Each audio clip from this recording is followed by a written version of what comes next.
she's online.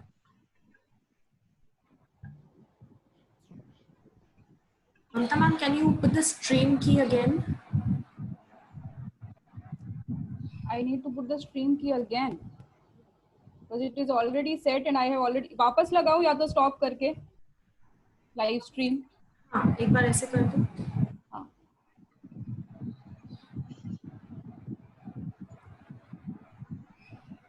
देखो मैंने वापस लगाया अभी.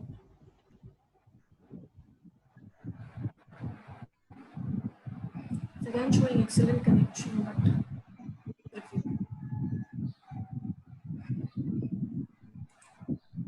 Redirecting to the live stream page.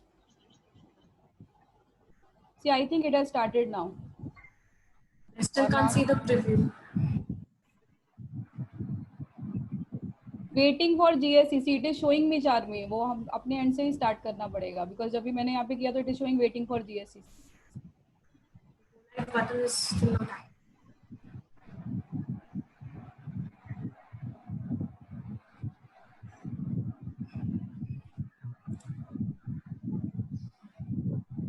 Crossed 100, I said. Oh, sir. Yeah, sure. Attendees are 94, sir. Acha. Total is yes, including the panelist. It is crossed. Right. Mamta ma'am, can Vikas sir join the stream right now? Yes, मैंने उनको panelist का link भेजा हुआ है. Mamta ma'am has sent you an email for joining as a panelist. Yes, sir. Wait a second.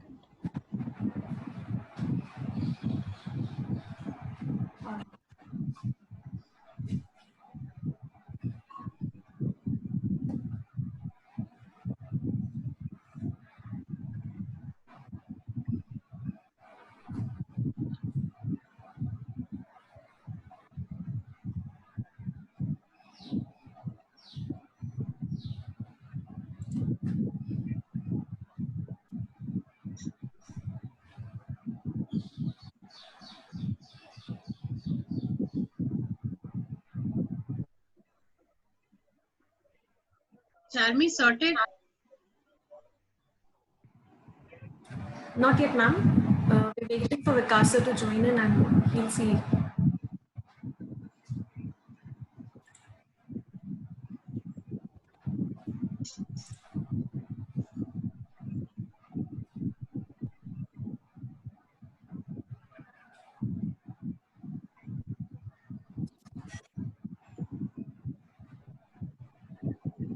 Ma'am Vikas sir को मैंने वापस भेजा है इनविटेशन लिंक चेक कर लो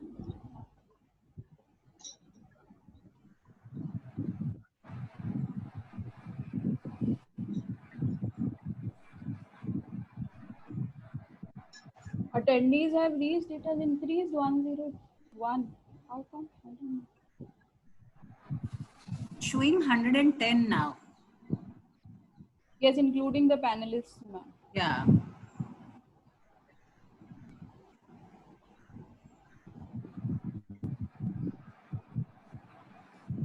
It will show the attendees from attending on YouTube also? No, I don't think, ma'am. No, this should be only. Because then it will not show more than I this don't know number. why it is crossing. It will not show more than this number otherwise, no? I have 31 viewers on YouTube, ma'am. हुआ live stream चालू Charmi ma'am have Vikas sir joined? Yes, Vikas sir is there. Vikas sir?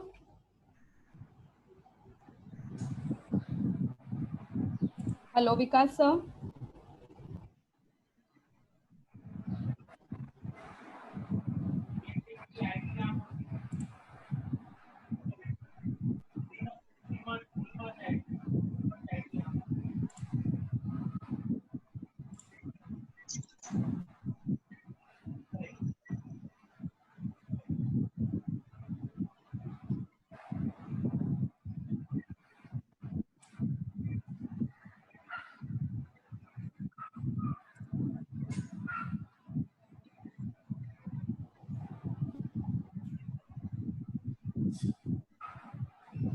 Charmi ma'am, Yes, ma'am. हुआ sort?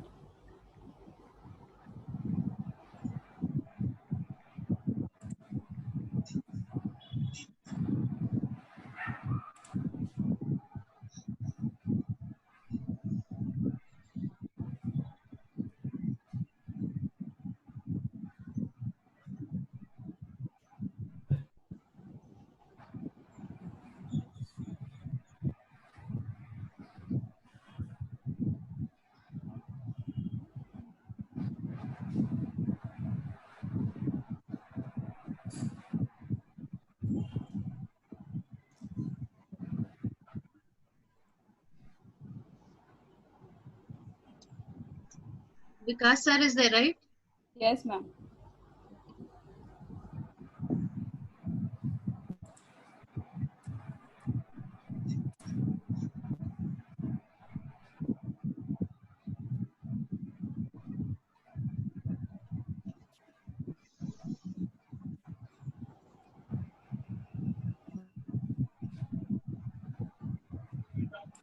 Or should we start or what? Maybe?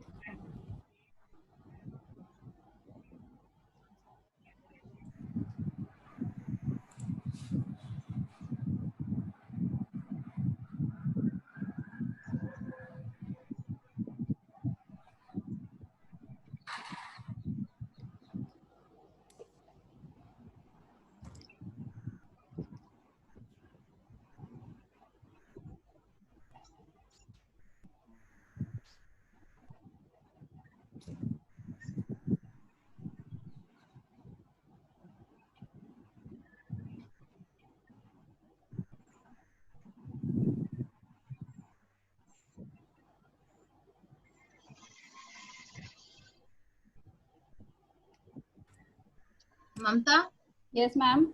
can you just check with Vikas sir? I think Charmi is doing. Because then otherwise we can We start. can start because here we are completely done with. What are we? Why are we waiting for Vikas? Is there some technical glitch? And you will send me a link. I will join on my group. From my group, I'll join to YouTube channel. Hello. I think we should start. We should start. See, if we are fine technically, I think we should start. Why are we waiting Charmi ma'am. Yes, ma'am. हुआ I क्या? also feel Still not live. हाँ? Sorry, Charmi ma'am. We are still not live on YouTube. We're not receiving streaming from Zoom. तो मैं ये YouTube का live लगाऊं ma'am? एक काम करती हूँ उनको. नहीं, मतलब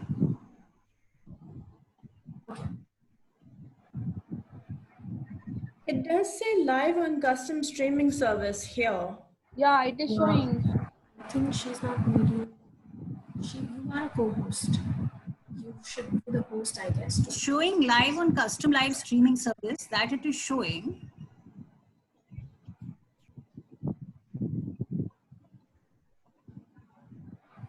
Mamta ma'am, where are the webinar settings on Zoom?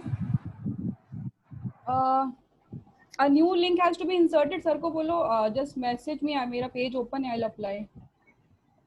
The new link भेजनी है तो upload करनी है तो Mamta ma'am is still there. She can upload it.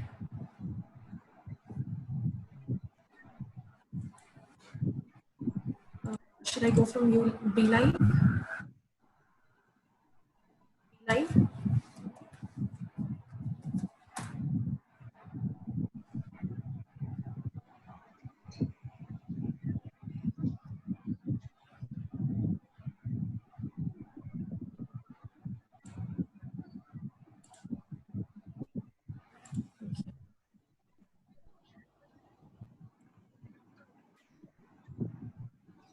They're on Zoom and on YouTube.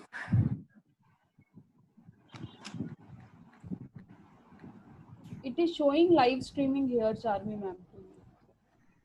There's an error here on YouTube. We're not receiving any video to maintain smooth smoothing. We haven't started. So let's look. You can see us because of the mistakes.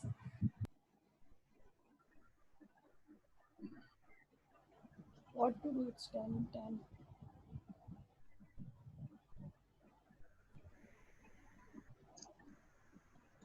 Gita ma'am. Start now, I think. Yes, Gita ma'am. yes. Shall we start, because on Zoom we have our the capacity is full. Lipi madam, I think we should start. We can start with the formal. Yeah, we can start with the formal part, and then probably by the time we start the actual session, they will join in. Yeah, honestly, I think if we are set for Zoom, let us please start. Yes. Yeah. We should start. You can figure out the YouTube live afterwards. They'll go on doing that. Continue doing that. Don't worry. Yes, sir. They'll carry on doing that. Let us begin with our formal. Yeah. Yes. Exactly, sir. So, Mamta.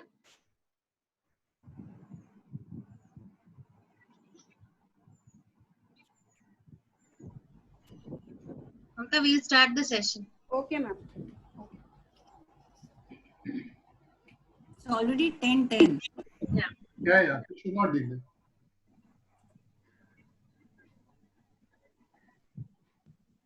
Good morning to one and all present over here. Let us begin by national anthem.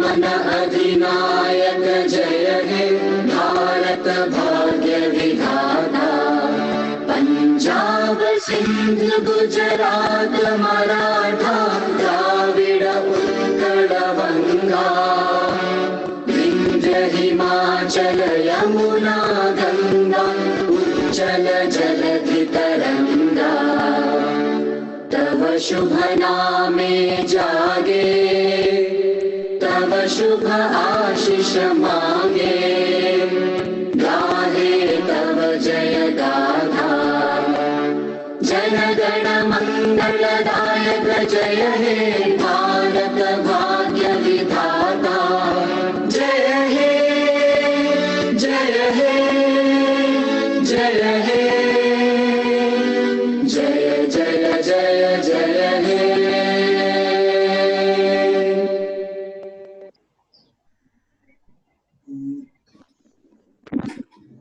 A very good morning and a warm welcome to one and all to the national webinar series on gender equity and COVID-19, jointly organized by Women Development Cell of Ghanshyamdas Saraf College and University Women Development Cell, University of Mumbai. On behalf of Ghanshyamdas Saraf College, I, Professor Mamta Chhajed, take this opportunity to extend a hearty welcome to our resource person for today's discussion, Ms. Samira Nadkarni. It's my pleasure to welcome Dr. Gita, Chadha, Chairperson, University Women Development Cell, Dr. Bhoot, Member Secretary, University Women Development Cell, Dr. Jayant Apte, Principal, Ghanshyamdas Saraf College of Arts and Commerce, and Dr. Lipi Mukherjee, Vice Principal, Self-Finance Department and Convener of Women Development Cell to this national webinar. We also extend a warm welcome to all the participants who have joined us from different parts of the country. We truly feel honored to have this esteemed panel who will enlighten all of us with their thought-provoking words. Before we get to hear them, I would like you all to pay attention to the certain instructions. On your Zoom window, you will be able to see these three icons. So, or any question you would like to ask, please send in the question and answer tab. Do not put your question in the chat window. All questions to be sent in the question and answer tab. During the interactive session, which will be initiated by our guest speaker for today, if you would like to be a part of that discussion, please raise your hand. On raising your hand, we will unmute you and you can put forward your point. Lastly, it is compulsory to fill the feedback form, which will be shared in the chat window at the end of this webinar to get certificate. The feedback form will remain open for a limited duration of 15 minutes. Now, let's proceed to the event by calling our pillar of strength and our guiding light, our principal, Dr. Jayant Apte, to come forward and deliver the welcome address. Over to you, sir. Very good morning to all of you, and I'm pleased to welcome all the participants from various colleges. We at Ghanshyamdas Saraf College have been making efforts to address issues which are socially relevant and attempting to sensitize the students and staff as well. As all of you know, the Constitution of India grants men and women equal rights. However, gender disparities remain, and these discriminatory attitudes towards either sex is bound to affect the lives of both sexes, as it creates a feeling of isolation or superiority, and both of them are not healthy. It is generally observed that the gender discrimination is mostly in favor of men in many realms, including the workplaces. The queer group faces more serious threats or challenges about which many of us are not aware at all. This unprecedented situation of lockdown has aggravated the troubles of the queer group, whose ramifications are almost unknown to us, most of us. It is on this note that the subject matter of today's webinar is of lot of relevance. We are grateful to the university's WDC and their team consisting of Gita madam, Samira madam, and Meher madam to reach out to a large audience of teachers who need to be aware of this. I hope today's session will be of immense benefit to all participants. I wish this program all the success. Thank you.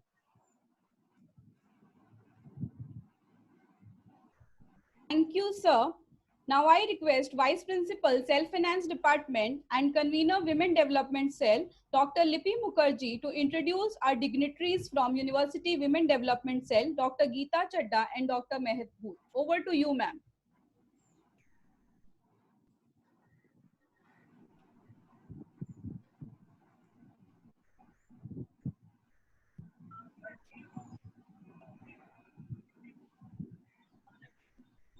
Thank you, Mamta. It is my pleasure to introduce our panelists for the day. Our first panelist, Dr. Gita Chadha. Dr. Gita Chadha is a faculty member at the Department of Sociology, University of Mumbai, India. She is the member of Board of Studies in Social Work, Development Studies and Women's Studies at Mumbai University, IGNOU and SNDT respectively. She is the chairperson of the University Women's Development Cell of the University of Mumbai since 2016 and is the board member of Akshara. She has taught at undergraduate colleges in Mumbai University and on the international program of the University of London in Mumbai. She has developed frameworks for feminist archiving at the Research Center for Women's Studies, SNDT Women's University, Mumbai. She has designed and taught a first of its kind course in feminist science studies at the Tata Institute of Social Sciences in Mumbai, India. She has designed innovative pedagogic initiatives for integrating science and social science teaching. She believes that the classroom is a site for cultural transmission and transgression. Dr. Gita Chadha has a doctorate from the Mumbai University titled Gender Genius and Scientific Intuition, a Feminist Perspective. She has published several articles on science criticism in reputed peer-reviewed academic journals. Presently, she is working on the idea of the impact of #MeToo movement on feminist pedagogic practices. Her research interests lie in science studies, feminist theories, and post-colonial studies. Dr. Gita Chadha believes that collaborative writing and research encourages the development of healthy cooperative cultures in the academia. She has also collaborated with women artists and poets in building common understandings of feminist art practices in India and writes regularly for Art India, the leading journal on art criticism in India. As a public intellectual, she also writes occasionally for newspapers. Dr. Gita Chadha has regularly participated in a poetry blog and writes poetry on sociological themes. She believes that academics and academic concerns must extend to innovative forms of expression. Our second panelist is Dr. Meher Bhoot, Member Secretary, Women Development Cell, University of Mumbai. Meher Bhoot is Associate Professor at the Department of German University of Mumbai and Fellow of DAR, that is, German Academic Exchange Service. I extend a warm welcome to both of you. I invite Dr. Gita Chadha to give the opening remarks. Over to you, ma'am. Thank you, Libby, and thank you, Mamta. Let me first begin by saying that this is the third of the webinar series that we've been having over the last 3 days. The first one was on sex work, second on informal migrant labor in women, and this is the third one on queer perspectives. I'd like to thank Dr. Jayanta Apte, the principal of Saraf College, and he's always been very supportive of the WDC in his college and of the UWDC. I'd of course extend a warm welcome to Samira Nadkarni for having accepted our invitation to do this session. Thank you, everyone. Let me start by March 6th. I was to attend a Women's Day event. It got cancelled. I was exasperated, annoyed, a little confused, and I told myself and the Vice Chancellor of our university, Meher and I, we said that our program, which was scheduled for the 16th, shall happen, and we will ensure that there are soaps and masks and everything available. But within days, our world changed in very unrecognizable, intimately unrecognizable ways. We had to cancel our event, as we all know, on 23rd March, without much warning, much preparation. Within hours, the national lockdown was announced.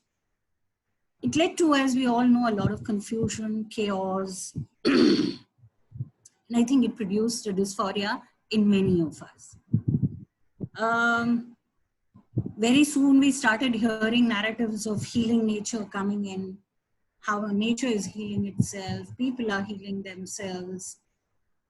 But it was combined by accounts and narratives and stories of people who were stranded, homeless, displaced, hungry, and whatever possible positive feeling that we could have had actually just disappeared. As women and as feminists, we recognize that the pandemic cannot be gender neutral. And when we say that, we mean that it cannot be neutral also on axes of caste, on axes of class, on axes of communal identities, on axes of sexuality. So we are not looking at it only in terms of women. We recognize that the kind of chaos that we are experiencing works on various intersections. For me, I'd like to flag off two important victims, as I see as a sociologist, of the lockdown. Are one, stay at home, and the other, safe distancing. So I'm going to take stay at home and sort of throw out a few ideas that I think the idea of stay at home was actually is an important one globally, I guess, but it comes without a consideration and a sensitivity to people without homes, to people who live lives without homes, who live lives on the streets, who live lives as migrant laborers.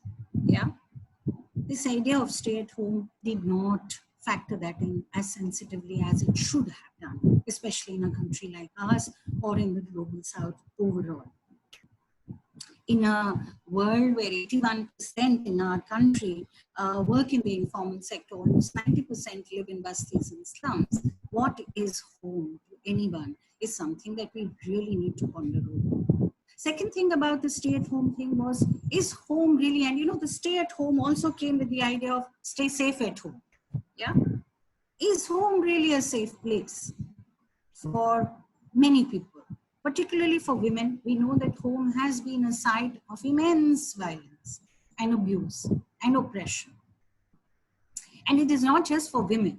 And that's where today's session is crucial. The home is not a safe place for many people who do not fit into the gender binaries. And this particular stay at home has caused a lot of instability within those groups, yeah? And we have to face the consequences of this.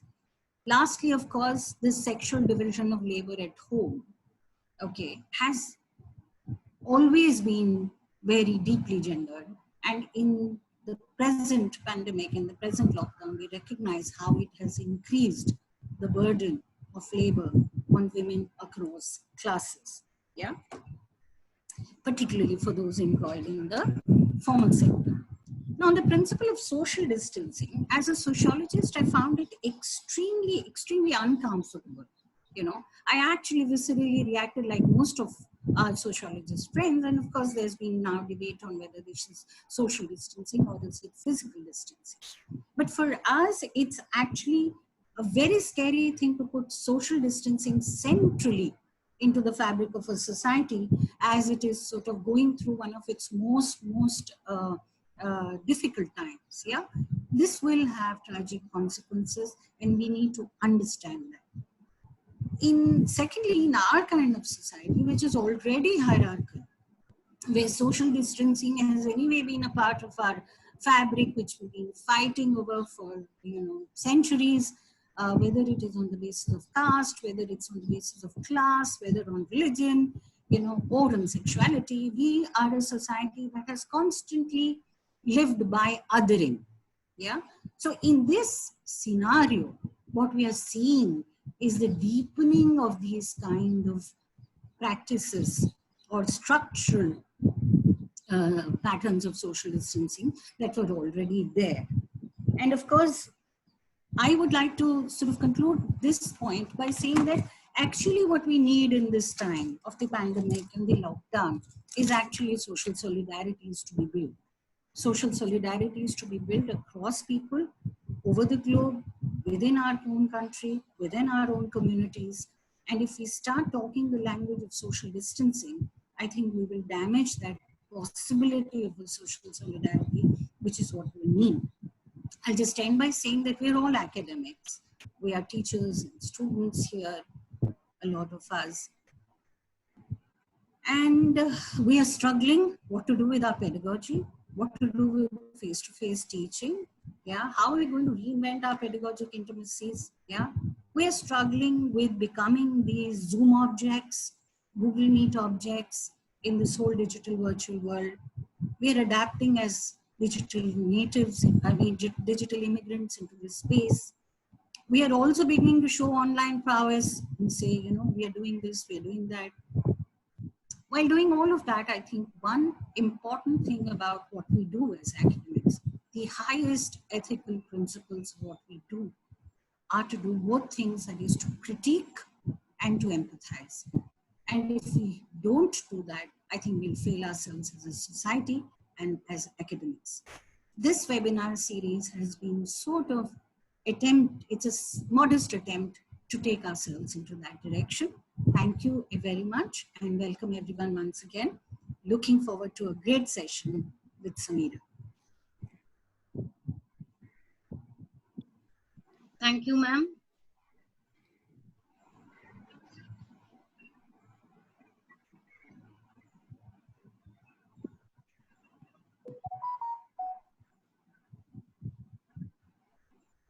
Over to you, Lippy. Yes, ma'am. Thank you so much, ma'am, for the opening remarks.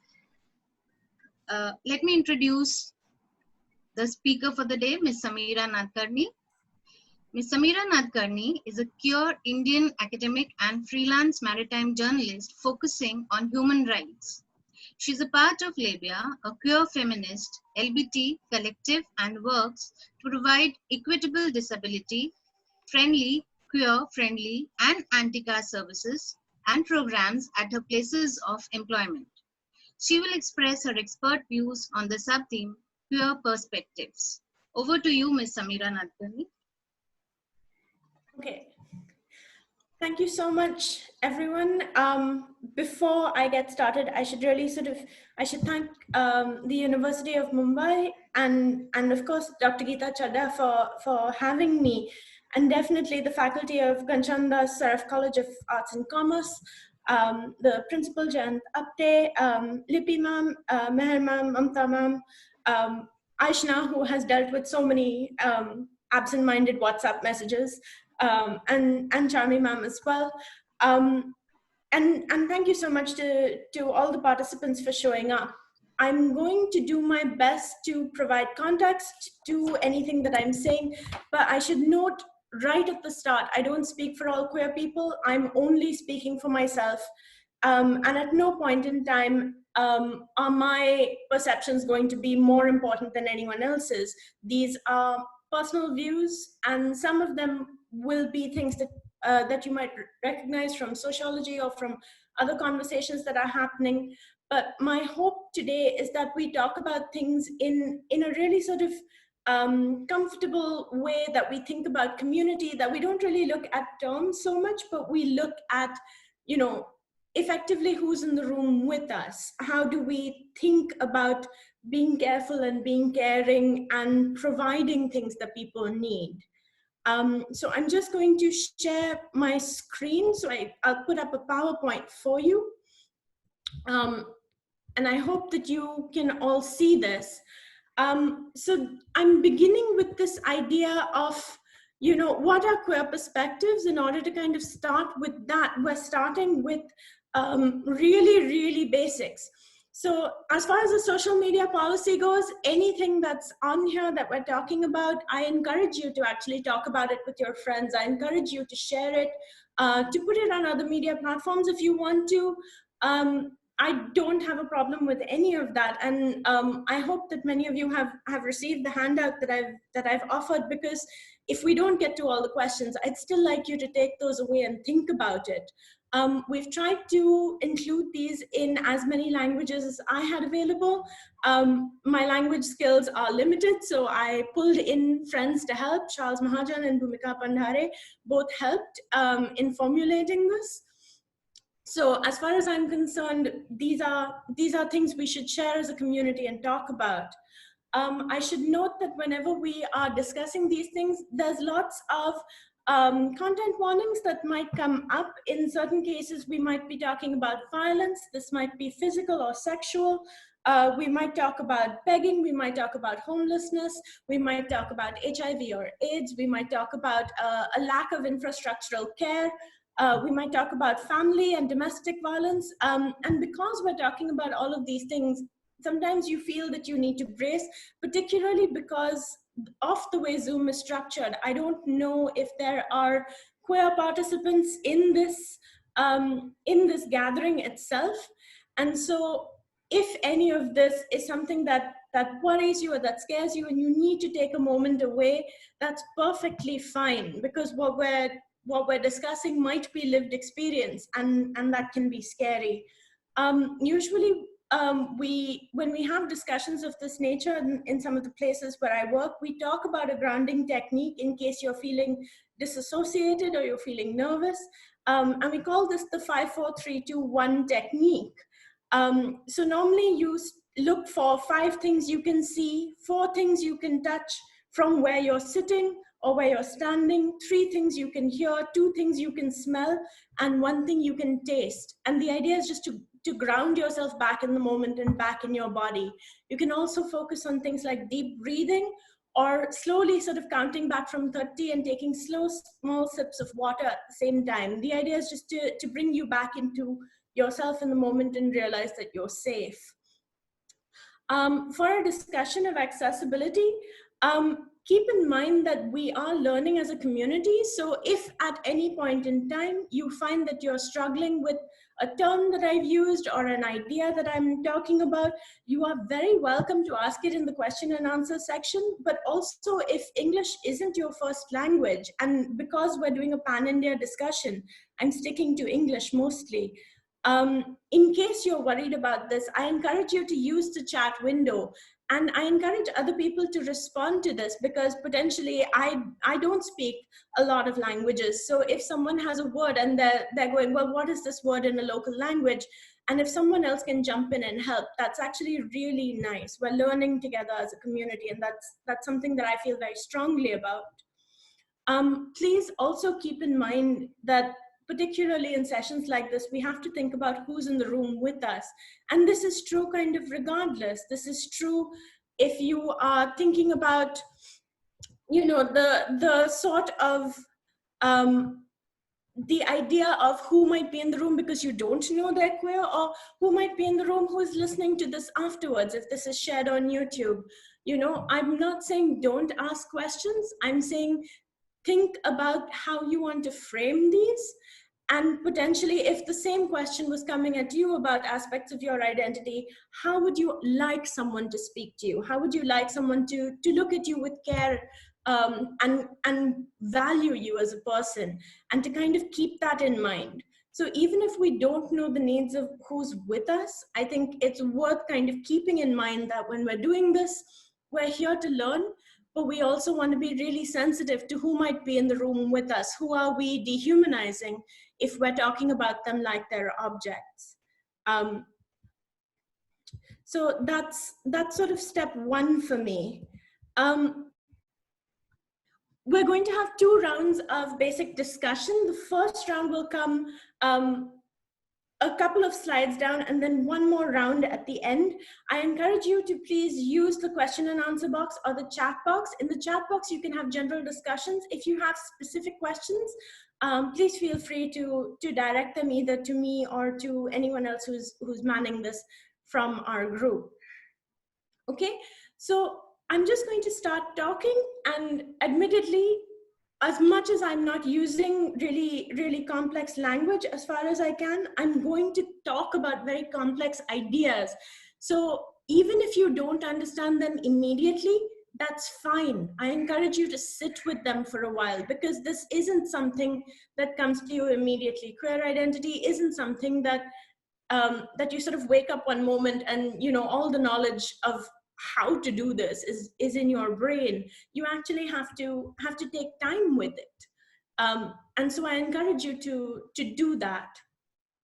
So the main thing that we kind of have to start with is there's a difference between gender, which is a sociological construct.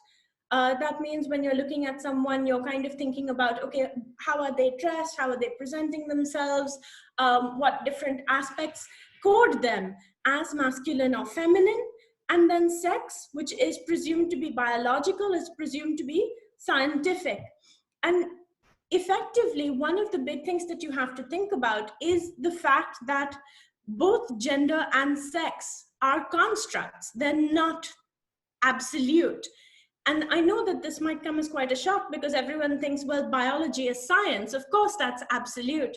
But the fact of the matter is, at some point, someone has decided how much testosterone or how much estrogen is determining ideas of what is male and female.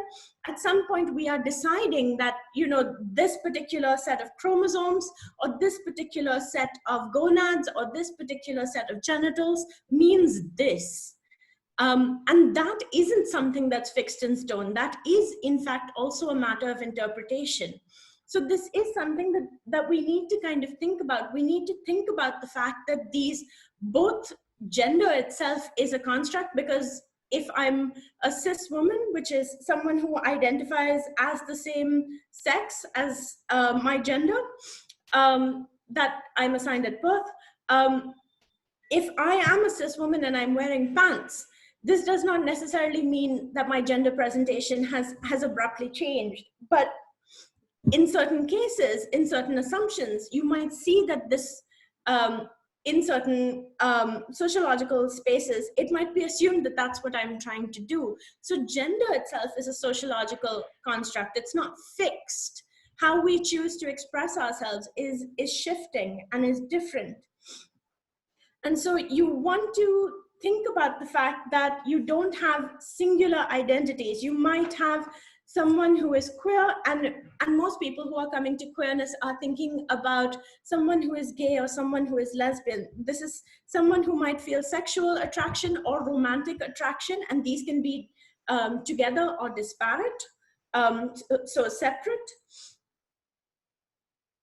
Of the same sex, you might have someone who is bisexual, who is attracted to people of either sex. You might have someone who's pansexual, who is attracted to a range of sexual and gendered representations. You might have someone who's transsexual, in which case we're looking at someone usually who feels that their gender does not align with the biological sex that they have been assigned at birth. And then you might have someone who is intersex, where they don't fit the typical definitions of what the male and female binary is. And this can be in terms of chromosomes, it can be in terms of your gonads, which is your insides, or your genitalia, which is your outsides. So all of these things are possible. And what ends up happening as a consequence is when people don't fit the gender binary in a way that society feels is normal or is usual, they're usually punished or policed. And that's one major aspect of this. We have to think about that. So we have to sort of start thinking about, what do we understand by gender roles, right? What do we understand by this idea that you have to know someone's gender, and that if gender is specifically linked to sex, it actually is quite weird, because you're sitting here assuming that you know something very specific about someone's representation of their self based on their genitals. And that isn't something ideally that you should have any knowledge of or be privy to. And yet we see this as perfectly normal in heteronormative society. So what does this mean when you get assigned a particular gender role? Who is assigning this role? Is it society that's assigning it? Is it family? Is it the state? Is it people that you're coming into contact with? Who is policing this?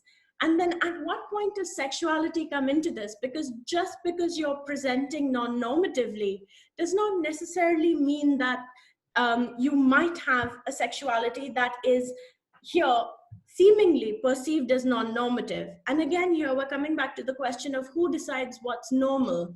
If it's nobody's business what your genitals are, then it's also potentially nobody's business whether you have romantic attraction for someone of any sexual identity, whether your own or a range of marginalized identities. So this is kind of setting it up to say that it's not that you necessarily look at someone and go, this person is queer or any of that. It's actually far more messy and far more complex. Think about the fact as well that potentially whatever sex or gender you feel yourself to be, if tomorrow this randomly changed, would you suddenly feel that you had to absolutely identify with that other sex or gender? Or would the selfhood that you've had up till now, your idea, your identity of yourself, stay the same? If so, then what exactly does biological sex have to do with the idea of the self, right? It seems like I'm asking a question, but this is such a large, vast idea.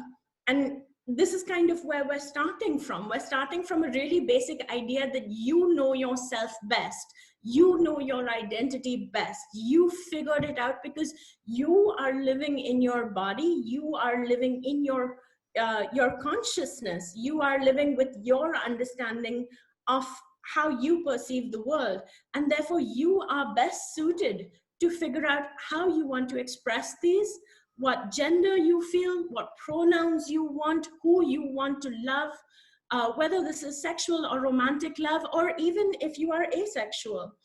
All of this is possible and you should be able to decide, right?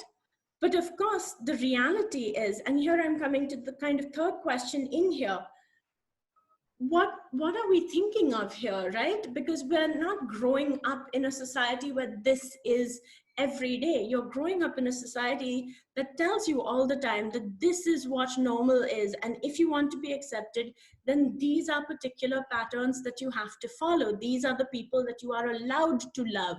These are the people that you are allowed to be friends with. These are the particular ways in which you are supposed to dress, or you are supposed to conduct yourself. And so this means that when we're thinking about ideas of, you know, who is queer or what your life is like, you have to think about things like very, very basic things. Like, if you came out as queer, how would you talk to your family? Would your family accept you? If your family accepts you, would your friends accept you? If your friends are accepting you, will your workplace accept you? Would your educational institution accept you? If they did, would this change? What would you have to deal with? What sort of violences could come at you in some ways? So it's actually asking you to think about your everyday. And when I'm saying everyday, part of this is also thinking about what is the possibility around you, right? Because very often when you're internalizing this idea that you have to follow the rules, right? And these rules are being set out in these particular ways. You have to think about the fact as well that, you know, very often you're not getting things like queer histories. You don't have that access because it's not being taught to you. If you do want it, you have to seek it out separately. So you feel almost like an ahistorical person. You're someone without that link to a past in some ways. For that aspect of your identity, do you have a queer community? Do you have queer elders? Can you go to someone and say, you know, these are feelings I'm feeling, or this is a problem that I'm facing, or, oh my God, I feel like this might be part of my identity and I don't know what to do. And to have that conversation, you need ideally someone who understands. And usually in a lot of cases, you are going to people who you know, you want to be kind to you, but you also want to have a particular amount of knowledge. And so that specifically links up to ideas of who is your queer community? Where do you find queer community? For a lot of people, because, you know, there is the sense that you have to hide who you are, that you can't come out in public, that this could lead to a lot of violence. A lot of people find queer communities online.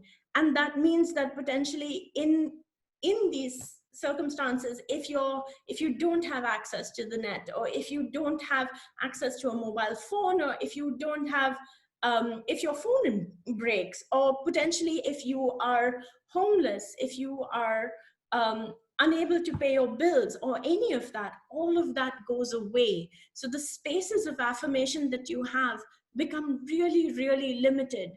And this is not to say that queer communities are perfect. In fact, queer communities can have a lot of violence in them. So it's one of those things as well where you ideally want to have access to queer communities where you fit the one that works for you, where you fit the one where you feel accepted. And in order to have that as a possibility, you need to have the very possibility of queer communities. And that's not something that everyone has, right? You have to think about things like healthcare. Suppose tomorrow you come out as queer and you're thinking about running away or any of that. How do you access things like healthcare without your ID? Even if you have your ID, how do you access things like healthcare without financial resources, sometimes without emotional resources, someone just there to hold your hand and keep you and make you feel safe? What happens when you're looking at the state and the state is saying, in order to be seen as these particular categories, you have to fall into these particular things. You can only have, your family may disown you, you don't have ID, suddenly you don't have access to citizenship the same way, right? Or potentially if you're trans and you are applying, the state has put in place with the Trans Act of 2019 so many restrictions that effectively it makes it really, really hard to gain this identity. And that's one of the major concerns that the trans community has around around these.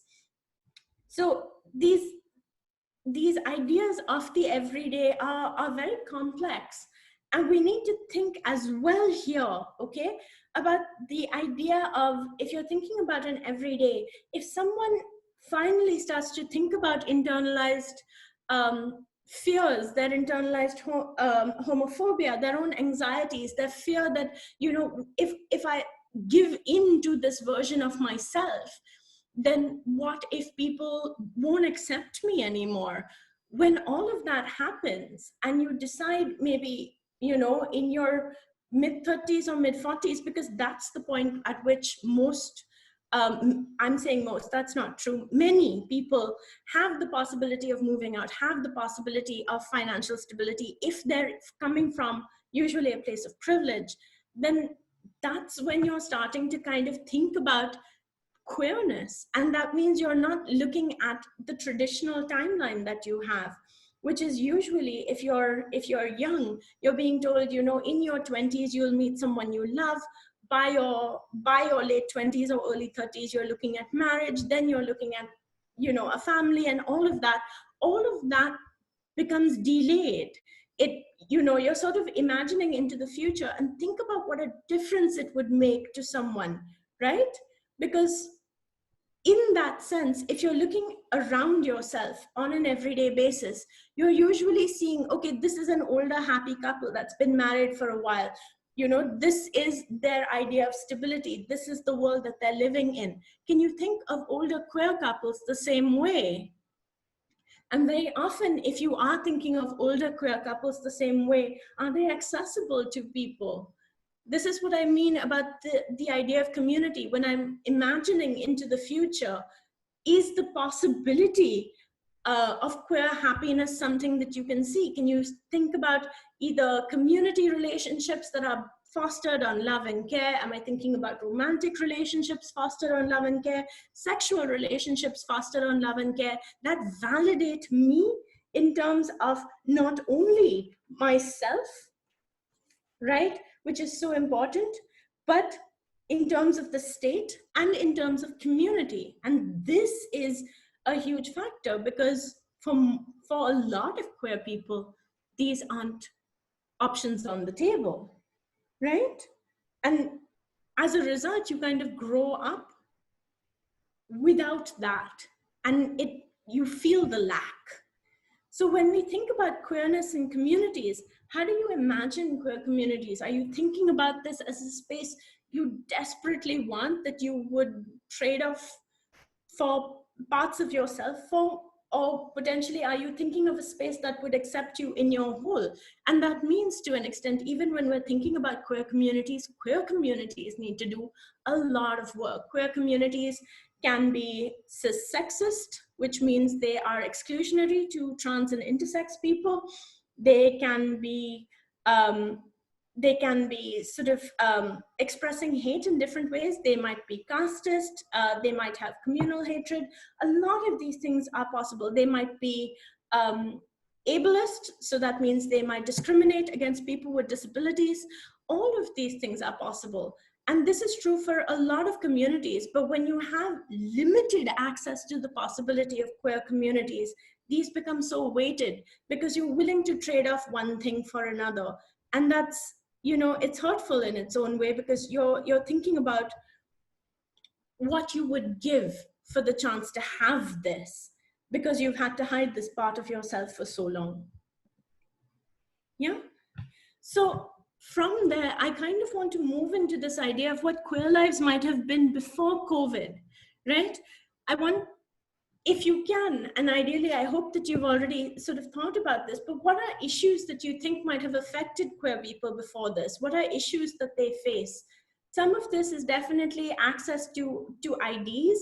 Some of it is a lot of gender policing, a lot of sexuality policing, both from society and from their own families. You might find that in a lot of cases, there's a lot of violence, and this violence can be physical, it can be sexual, it can be emotional. In a lot of ways, people are blackmailed into following what their family sort of feels that they really need. and this means that potentially as a result you have to sort of cut off parts of yourself. You have to deal with the fact that bits of yourself are not acceptable in order for you to be accepted, and that's violence, that's pain of its own. So what are your options then? You could hide, but hiding hurts you, and you aren't being true to yourself. In some ways you don't feel comfortable necessarily. You could pretend it's fine, but again, here it's hurting you. And then if you're bearing it, after a particular point, there is the sense of loss, because you don't have that comfort, you don't have that possibility. You end up with a lot of different issues in the queer and trans community. You could have different things like access to healthcare itself being conditional, dependent on whether or not you have IDs, dependent upon whether or not your healthcare provider thinks that you are being perverse if you are telling them about your sexual history. So you can't disclose your sexual history truly, which means you can't seek safe healthcare the way you would like. It could be that there's social stigma, and that social stigma can come in a multiplicity of ways. So for example, anyone who has HIV or AIDS, you might find that particularly at this point, how do you access this? In general, you find that healthcare is turning around and saying that people are like, oh, well, I don't want to touch you, etc., and all of that. So you're dealing with social stigma, both within society and within healthcare. And then you realize that this is just getting exacerbated. It's becoming more prominent as we sort of get further along, because people are more willing to voice this as well. If you are, for example, looking at running away, then you might have to beg, you might have to turn to sex work, you may or may not be homeless. If you're staying at home, in a lot of cases, you have to stay in the closet, you might have to hide. If you're coming out can be conditional. And it's important to remember that coming out isn't a one-stage process. It's not that you sort of take out an ad and that's it and it's done. It's more that you're constantly coming out. You're coming out to people that you meet slowly over the period of your life. Sometimes you're coming out in your workplace if you feel it's safe enough. Sometimes you're coming out to your family, and sometimes your family will say things like, okay, you told me, but don't tell this person, because you don't know how they will react. So that also means that, you're kind of seeing this process as not a one-stage thing, it's multi-stage, which means that you're always living in the space of an insecurity. You're always living with the possibility that acceptance isn't on the table, and that can lead to a range of responses. In some cases, it can lead to someone cutting you out of their life. It can lead to violence of different kinds. And in very, very, very important cases, sometimes it can lead to love and affection, and it can lead to acceptance. And that's important to think about as well. Sometimes we have to weigh what is possible.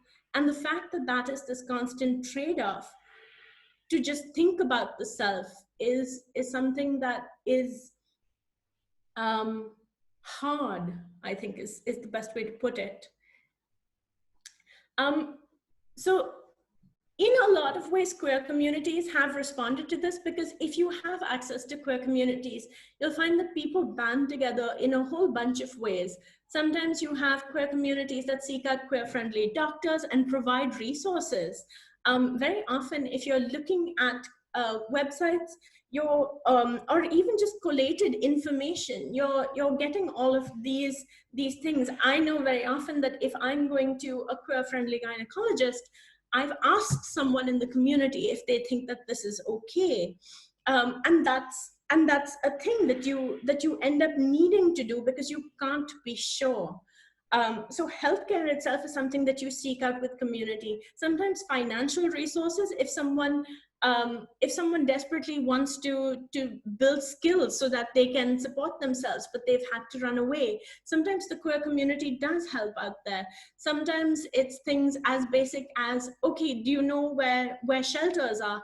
Oh, this person has domestic violence happening because they're queer, and someone is being violent to them. Can we get them out? Where do we find the nearest safe shelter? Which shelter is safe for a queer person, where assault won't be compounding this? So then all of that is something that queer communities do.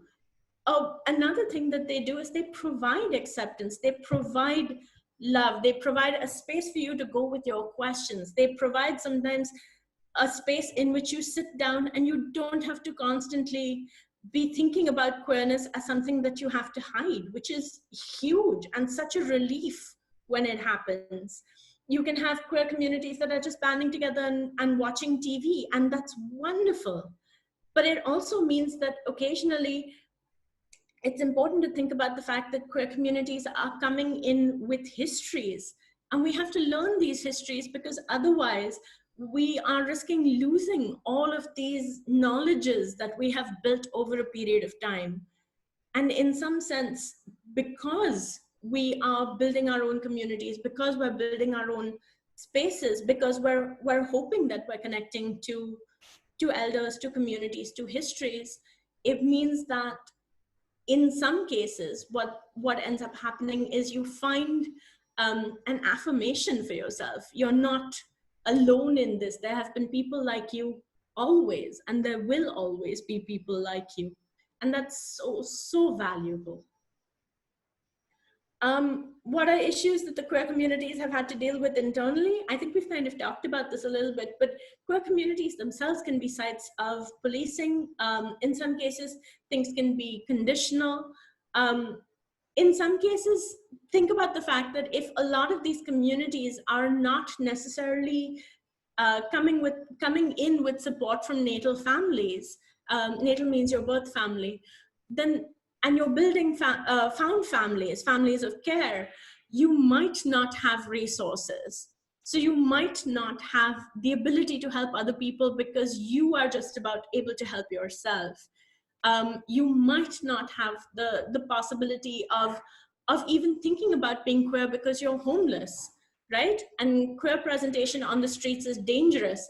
You might not have the ability to seek out help even within your queer community because you're unsure of how people are speaking to you. Things like abuse could happen within queer communities, and because it's a more established member, you don't know if this is something that you want to talk about or want to discuss. All of these are things that we need to start thinking about in the long term. When we imagine queer justice, what would this look like? For me, queer justice comes with the knowledge of queer history. It comes with the idea of a community that is seeking acceptance on its own terms. And I think when we talk about the idea of something being on its own terms, you're usually looking at someone who understands that when you talk about yourself, you know yourself best. And so when you're thinking about queer justice, you want to think about a world in which if you take people for themselves, if you take them and you hold them with care, if you hold them with care and accountability, that allows for possibilities where punishment isn't necessarily the best way to get into this, right? If we think all the way until last year or a few years ago, 377 was a thing. So you had this, and even in general with before you had anti-begging laws and things like that. One of the things that ends up happening is if you're looking to the law to police your community in a whole range of ways, this is compounding different violences because we know what history has done to our communities.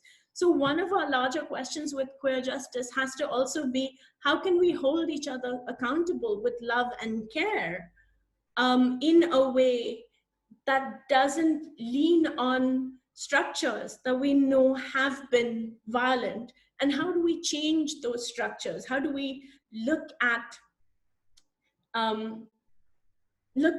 safety and love in this space? So I think that's quite a lot to deal with at one shot altogether. Do we want to stop here temporarily or pause and take some questions and then move to the next section? Yes, we could do that, Samira. Is that a good idea now? Yeah, I think so. So let's first, let me really thank you for the kind of background that you have set up. Very comprehensive and very complex from perspectives of queer lives. Before we go on to the COVID question, it's very, very important that we do this. So, but Samira, I can see that there are a few questions about the relationship between biology and sexuality or sexual orientation. Yeah. So there are questions on, does brain chemistry, for example, have something to do with the determination of how sexual or gender identity presents itself? Mm-hmm. Yeah. So what do we do with the biological argument is what I can see is coming through. So how do you look at that? What is the role of biology?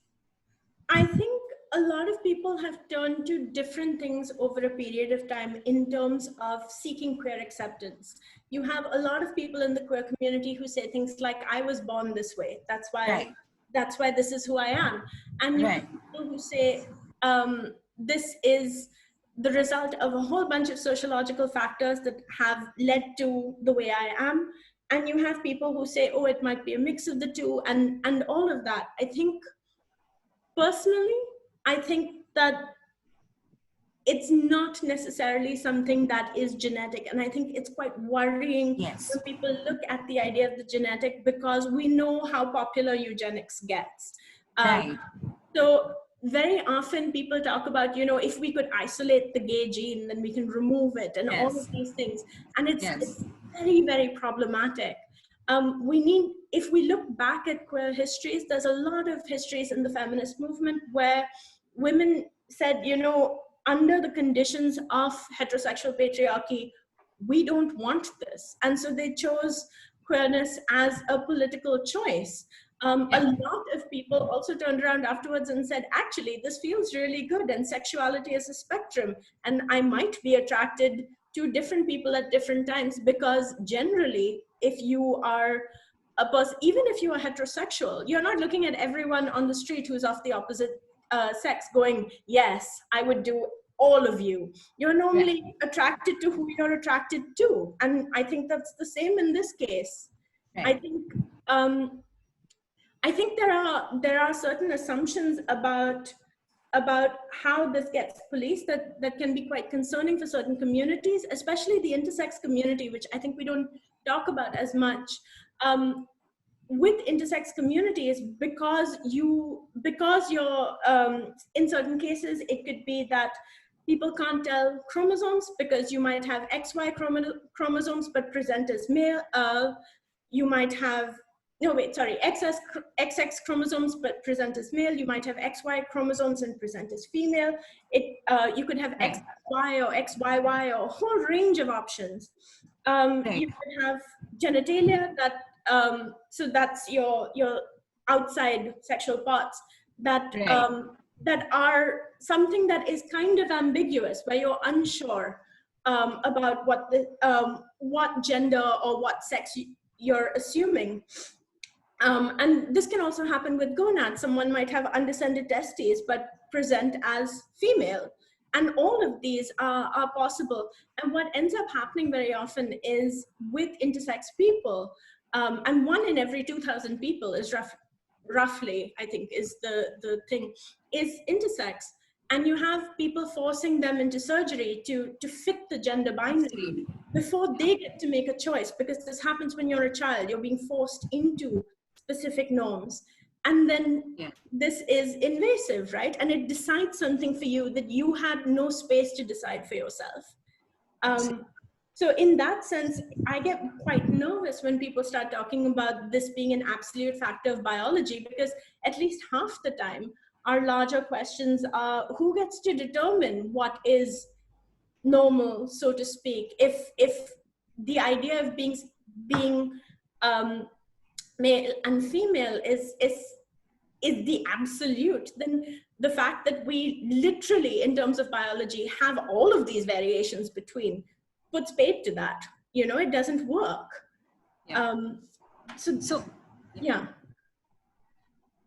So you're absolutely right that we can't take a biologically determinist perspective over here, despite the fact that there is a component of biology undeniably, in the making of human beings, human bodies.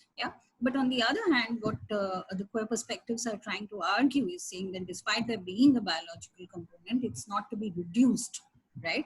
And that's exactly what the early feminists said that about even women, right? We don't want to be reduced to our biologies, though there is a biological component to sex, to sexual identities, and it doesn't have to be absolute as well. Like now we know that there are surgeries, elective surgeries that you can take in terms of your, in terms of transitioning.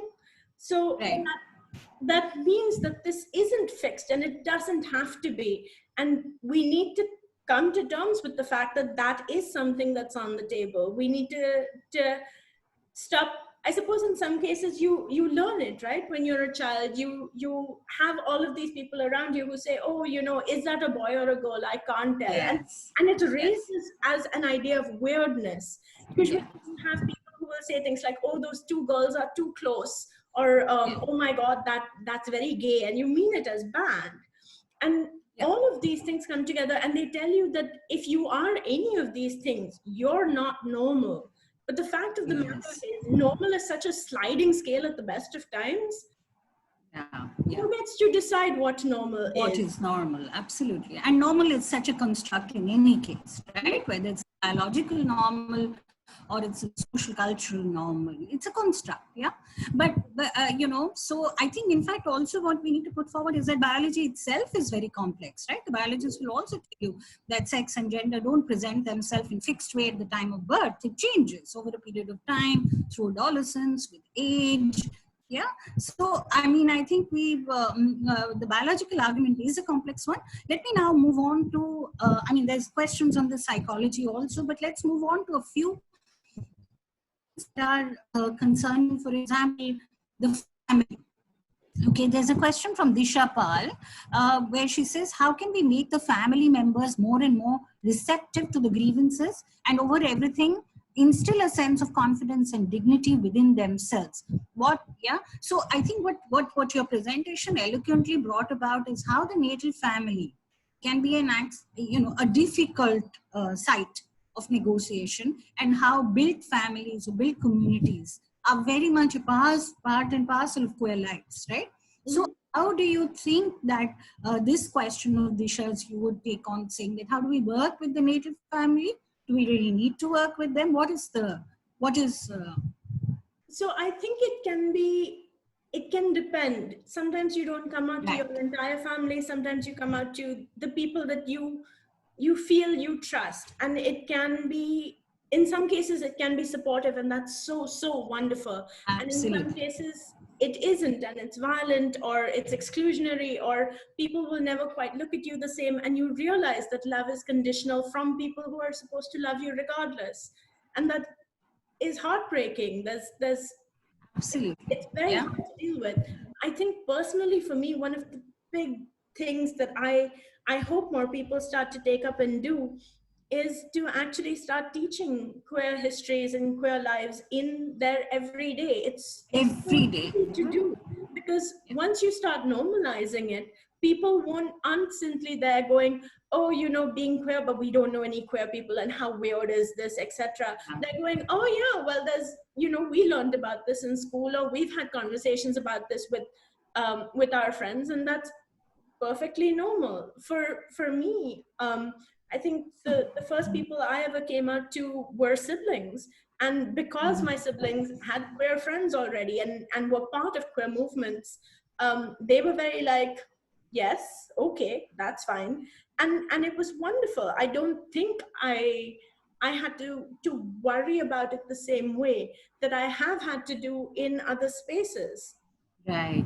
And also I think we need to recognize that for the older generation of queer people, this was not available. This was not easy. It's because of the queer movement that actually younger queer people can, you know, at least have this awareness and the movement's presence in the media, with all its distortion with the media, amongst siblings, etc. Yeah. So, Samira, there are 2-3 important questions I want to take up here, which have come from the group. But before that, there's one question which I think if you could quickly answer. There is always a confusion between LGBTQI and queer. Are they used synonymously? What is the confusion? Okay. There is one. And this is a question, I think, by Debasmita. I'm not sure. Yeah. Okay. So when you say LGBTQI, you're actually naming a range of identities. You're naming lesbian, gay, bisexual, trans, queer, and intersex. And here, of course, your queer itself, the way I'm using it, is an umbrella term. A lot of originally queer was used as a slur because queer means not normal, right? It's strange. Yeah, unusual. But a lot of people from the community have reclaimed it over time. So I feel comfiest using the word queer because it encompasses a range of identities, and it can encompass anything from my sexuality to the way I choose to present gender. And it can work for either. For some people, when they want to talk about very specific spaces being included, then you want to actually name this. So for example, LGBTQI, for me at least, I'm looking at that and I'm thinking, oh, well, I don't see the A on the end. So this might be a space that doesn't include asexual people. So that's usually something that I'm looking for personally. But if someone says just queer, it actually leaves open a lot of things, but it can also leave open, very, very complex spaces where, for example, if you have someone who is genderqueer, right? Someone who feels might feel comfortable being male on one day, might feel comfortable being presenting as female on the other day, and their identity moves because that's how they're feeling their self in that moment. And so queerness it's also looking at gender expression there, and it might have nothing to do with sexuality, dependent on the person. So it's messy. No, it's complex. Samira, these 2 questions are important, and then we go to the COVID-19. I'm going to ask Samesh this question. In LGBTQ movement, do we find male homosexuality receiving more attention than other identity? And also, I'd like to link it to the idea of, masculinity amongst homosexual people, gay people. Yeah. So if you could sort of address this question of why does male homosexuality does get more attention, and in male homosexuality also you find often traditional patterns of masculinity playing up. Would you say so? Yes.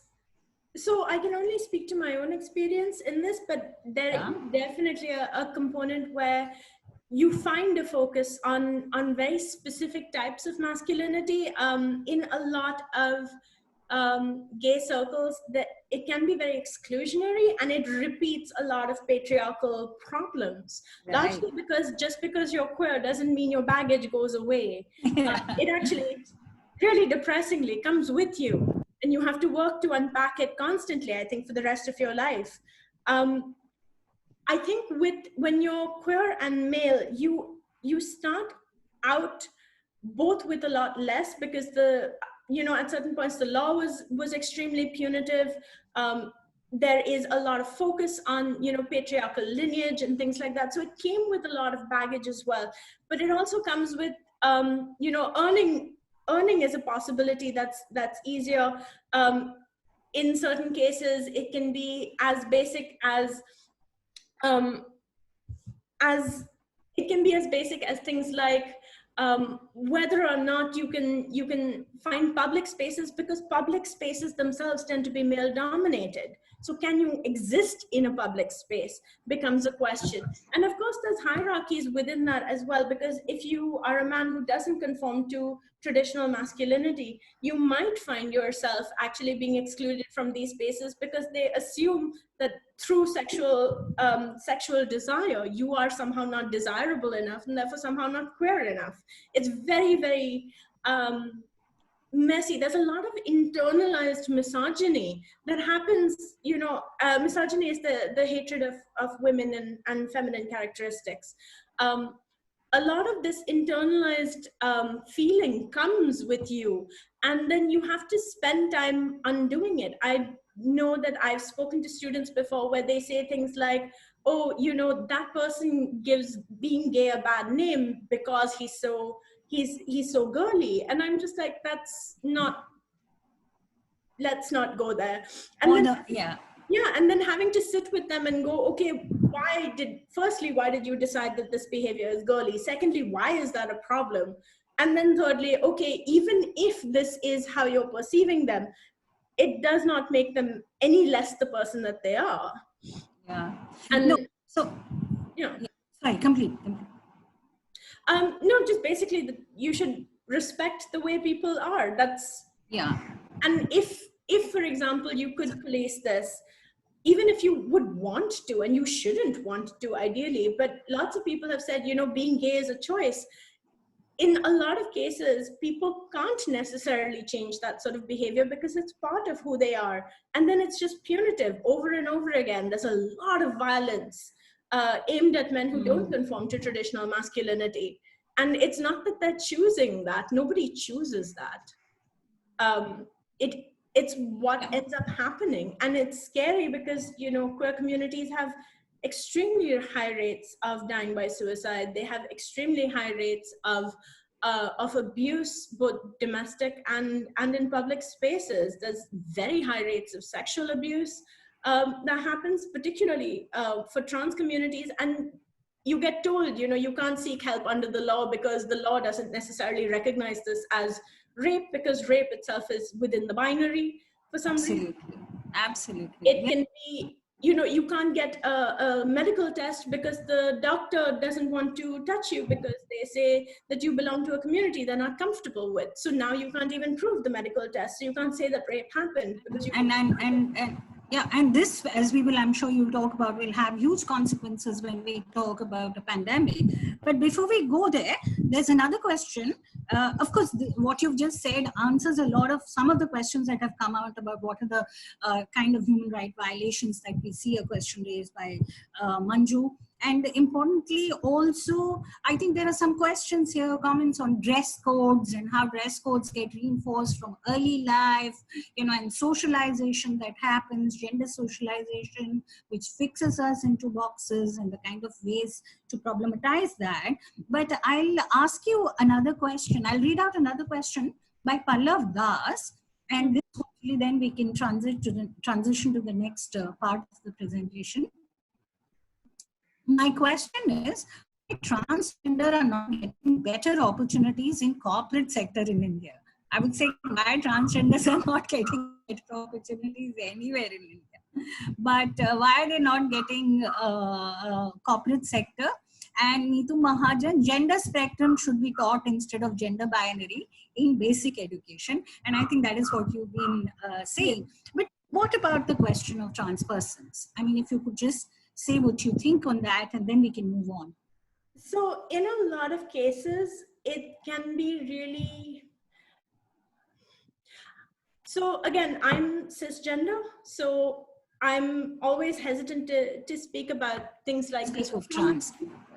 From what I understand, it's very, very hard because in a lot of cases, trans people are perceived, and I say this as perceived, has nothing to do with them as a community, but very often are perceived as hypersexualized because many of them have had to turn to things like sex work or have had to experience homelessness or any of these things. So they get perceived as this. So there's a lot of there's a lot of abuse that can happen in a workplace.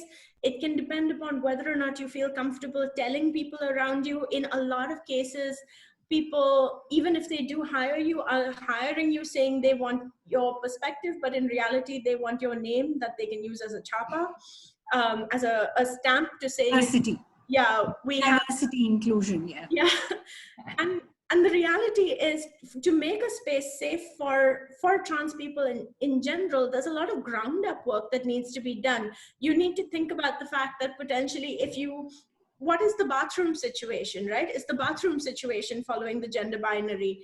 If you're talking about things like dress codes and someone is coming in, what are dress codes going to look like? What sort of clients are you having in that room with you? Is the client going to be violent? Are they going to be abusive? What does that mean to put someone in that position? And also fundamentally, and really basically, are you setting up systems of support? Are you setting up decent pay packages? Are you setting up, because many of them are coming from community structures, right, that are distinct from family structures. You have a guru in the Hijra community, and then sort of structures like that. Are the packages that you're offering built towards traditional nuclear families with heterosexual families, or have you accounted for this? Have you accounted for things like, as employers, whether it's in the corporate or whether it's in the universities, do we factor these things before we just say, put the box trans and take it, Yeah, it's also about something as if making tomorrow you have to go to a complaint committee. Is the complaint committee gender sensitive? Have they been sensitized? Because we're setting this up and they'll go, oh, but we don't understand it, so whatever kind of thing. No, in fact, the law itself needs, or the guidelines themselves need to actually be far more accommodative of sexual violence against people who don't fit into the binaries. Yeah. But we have just state-based violence. Potentially, if you're being hired, also the question is, how are you registering? Where are your IDs? What's happening? Because of the state itself, a lot of this becomes really hard. It wasn't until the Nalsa judgment of 2014 that transgender was actually recognized as a third category, and it's not always enforced as well as it should be. And even in there can be lots of different problems, because you might have cisgender women turning around and being like, this person, because she's a trans woman, is not a real woman, quote unquote. This is it's nonsense. And they say, oh, well, there's a gender category specifically for you, so you don't have this. Yeah. It's exclusionary. That is trans exclusionary feminism. It does not belong in feminism. The famous Adichit controversy. There's one very interesting thing here, a question. The other day, I saw a picture of Ranveer Singh wearing female clothes as part of a new trend. How do you see such transformations in the fashion and entertainment industry? Basically, the kind of visibility that you're getting at certain kind of media, how do you respond to that? I have mixed feelings about things like this.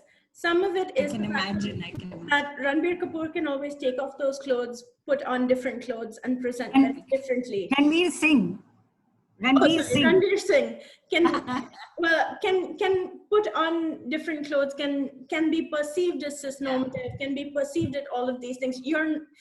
By putting on these clothes, you're not representing the entirety of a community. And in fact, I would much rather prefer if members of the community had more room to say how their own representation was going to work. In some sense, it's nice that these things are being normalized. But it's also normalized in very specific ways. It's normalized to particular ideas of attractiveness and aesthetics. So that means that you leave out anyone who is fat and queer. You leave out someone who is disabled and queer. You leave out someone who is hairy and queer. You leave out anyone who doesn't conform to traditional ideas of what you perceive queerness as in this sort of aesthetic of gender queerness. And there's also a sort of trade-off that happens as well, because there is this assumption that by doing this, everything is changing, but everything isn't changing. I find very often people say, oh, but this is just a gimmick. And that's very frustrating in its own way as well, because yes, it is a gimmick. This person is not in fact actually genderqueer, and so can't actually represent that. They can't speak to it, and they don't intend to.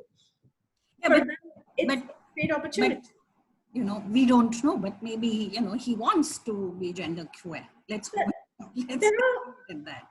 Yeah, it definitely, the possibility is always open, and people come to things at different points in their lives. I think we have to be careful about what we think about in terms of representation, because any representation isn't necessarily the right representation. There's a really good, for those of you who are interested in sort of reading really heavy academic texts, there's an idea called homo-nationalism that's by a writer called Jaspir Puar.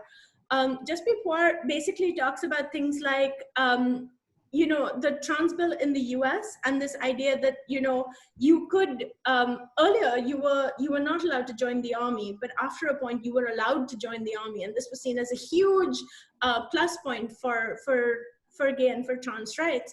And the fact of the matter is, you're still signing up to kill people. You're signing up to be part of a policing process that has been extremely violent. And this is also conditional on the fact that you are included only so long as there is a larger force that is seen as an other, that is seen as a threat to combat. And the moment that doesn't become a possibility, the reality is you might be excluded anyway, or everyday exclusions might continue. It doesn't address the root cause of the issue. And so a lot of people will celebrate things where it feels like inclusion because you're being treated as everyone else, but you're buying into an extremely violent system to be treated as everyone else.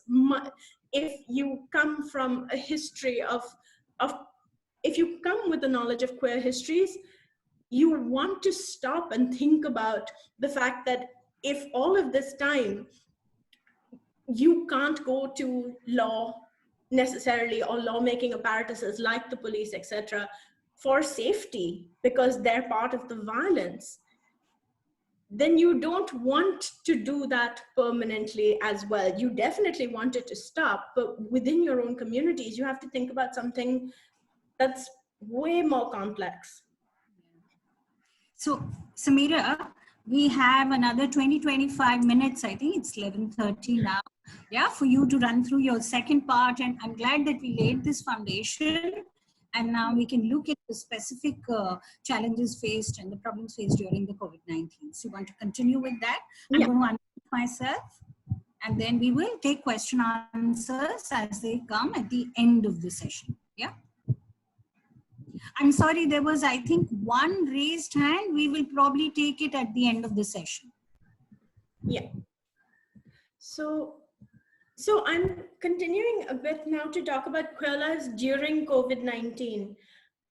Keep in mind, so all of the stuff that we've talked about until now, it gets exacerbated because if you're thinking about things like, okay, you know, stay safe at home. Now, if your home isn't necessarily a site of safety, that's a concern. A major thing is also potentially if you are seeking this, you might have to experience sort of conditional acceptance. So for a lot of queer people, going back to these spaces or seeking temporary spaces of safety is very often kind of going back into the closet and trying to find workable ways around that, because you have to express your gender only in the way that people feel is comfortable. You can't escape. You can't trust that violence isn't coming your way. You can't trust that abuse isn't a possibility. Seeking things like medical assistance or community assistance is limited because your community itself at this point is fragmented, right? Because we're all sitting in our homes. and this is for an extremely privileged part of the population. You know, if you are someone who has left home, if you were begging, if you were a sex worker, if you're migrant labor, if you're homeless, all of this means that, you know, you may or may not have access to safety. You may or may not be at risk. You may or may not be able to seek safety and shelter. You can't seek help from communities right now because everyone's kind of looking at keeping themselves as sort of isolated as possible in terms of space, because you need to keep those distances. So all of this is kind of coming in. If you had been supporting yourself through something like labor, or through something like sex work, or through something like begging, your basic income is gone. And because you lack the possibilities of citizenship, you don't have any of that. So you can see queer communities kind of coming in here to try and raise funds to work around this. And this is where it matters so much that you should have a queer community, because you can see all of these different groups, you know, trying to raise funds for each other, trying to kind of get by, figuring out what they need to do in order to make it through this. And that doesn't mean that it's easy in any way. It's actually incredibly hard. At least half the time when I speak to people about the fact that sex workers right now are really suffering, according to them, well, why are they doing sex work? And it has nothing to do with the reality of why they have to do sex work. It may be a choice, it may not be a choice. That's not your position to decide. And when I say not be a choice, I mean purely in the sense of they don't have other resources or other options. All of these sort of come together. We're thinking also about the fact that, you know, in terms of healthcare right now, if you have HIV or AIDS, can you get access to the sort of medicines that you need? If you were undergoing transition, then, you know, your surgeries have been postponed, which means you're continuing to live with something that you have jumped through so many hoops to feel like yourself in your own body. And now that's on pause, and you have to live with that for as long, for this indefinite period, actually, because we don't know how long it's going to be. So all of that is kind of in there. And if, you know, if the idea is about acceptance, then right now we're really seeing that as a struggle, because dependent on different people, you may or may not have access to the internet. You may or may not have access to a phone. In certain places, there's no internet, right? How do you reach out for help? How do you reach out when you're struggling? How do you reach out if you're feeling anxious or suicidal? How do you reach out to get someone to tell you that they care for you?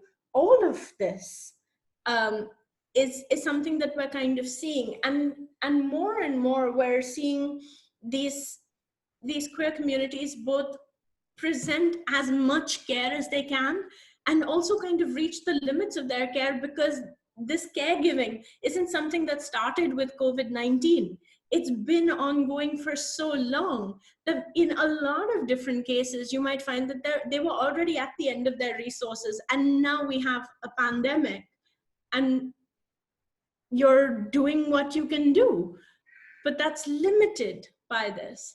So that's sort of a major factor that's there. This idea that, you know, we're living in a time when the possibility of care is also so conditional, where the possibility of being able to access that care is so conditional and so privileged. And it's not to say that it wasn't conditional and privileged before. It absolutely was. But now it is exacerbated. It is much, much more than it was. And of course, when we're talking about this in queer communities, this idea of sex work, gendered labor, informal sector, caste, language, disability, religion, economics, geographical access to technology, all of this is kind of coming in as well. Because if you actually think about it, you know, who is doing the fundraising? For me, this is a very important thing to kind of look at. It's to look at things where a lot of people tell me, oh, you know, if we're going to donate to this NGO, to that NGO. And this is great. But also in a lot of ways, my argument would be donate to the communities themselves, because most of them are organized. They form their own unions, and they are so powerful and so strong with them, and they know what to do. With NGOs, you usually have lots of people who have to justify things to various donors. They want to follow a very formalized process. At least half the time, they believe that they have a very specific idea of how things should go versus what the community feels that it actually needs. And these can be at odds with each other. And at the end of it, is it the NGO that's benefiting, or is it the community? If it's not more the community, if the NGO isn't constantly working to make itself extinct, that's not a good NGO. So all of this is stuff that I find myself thinking about constantly, because, you know, for me personally, I'm sitting in a nice room. I have access to the internet. I have access to you. I'm able to sit here and speak. I'm very lucky and I'm very privileged, and it is almost ridiculous that there's so much there's so many people who don't have access to any of this, and part of it is that we haven't thought about this as a community, and that we are willing to still not think about this as a community, because when you get something like a pandemic, when you have something that is so scary, existing fault lines in society become more visible. So there's a theorist called Gita Gupta, and she was talking about the HIV and AIDS pandemic of the 80s and 90s. And effectively what she said was, society always has lines, exclusions, and systems, right? Whether these are communal tensions, whether they're caste tensions, whether they're language tensions, whether it's about disability, whether, you know, it's about economics and class, all of these things are present, definitely. And whenever you hit something which shakes the foundations of what society feels, all of these become way more than they were. And we're seeing that here as well in terms of things with the queer community. We're seeing a lot of push for things that have no reason to be pushed. For example, the government right now seems to be instituting, you know, they've asked for various rules to enforce the Trans Act. And we're still the trans community has still been saying, you know, we don't want the Trans Act the way it is. It has not actually thought about trans lives. It is not supportive of trans lives. And now suddenly there's this huge rush to get rules in. Why is there a rush? Why can't this be done thoughtfully and through a process of actually engaging with the community? And this is sort of leading you to all of your larger questions, right? Which is, which community matters? When this sort of gets passed off, how many people are going to stand up with these communities and say, actually, this isn't right? And how do you, at what point is that going to happen if you are, you know, already running flat out just to survive? It's not necessarily possible. If you're talking about migrant labor, is it safe to be openly queer right now when you're walking on the roads? Maybe, probably not. And that's a reality. We have to think about the fact that even if we are talking about queer people, very often when we're imagining this, we're imagining this in such systemic privilege that we are excluding huge factors, and we're excluding huge numbers in our communities. What are ways we can think of as a community to offer care and support in ways that allow for queer happiness?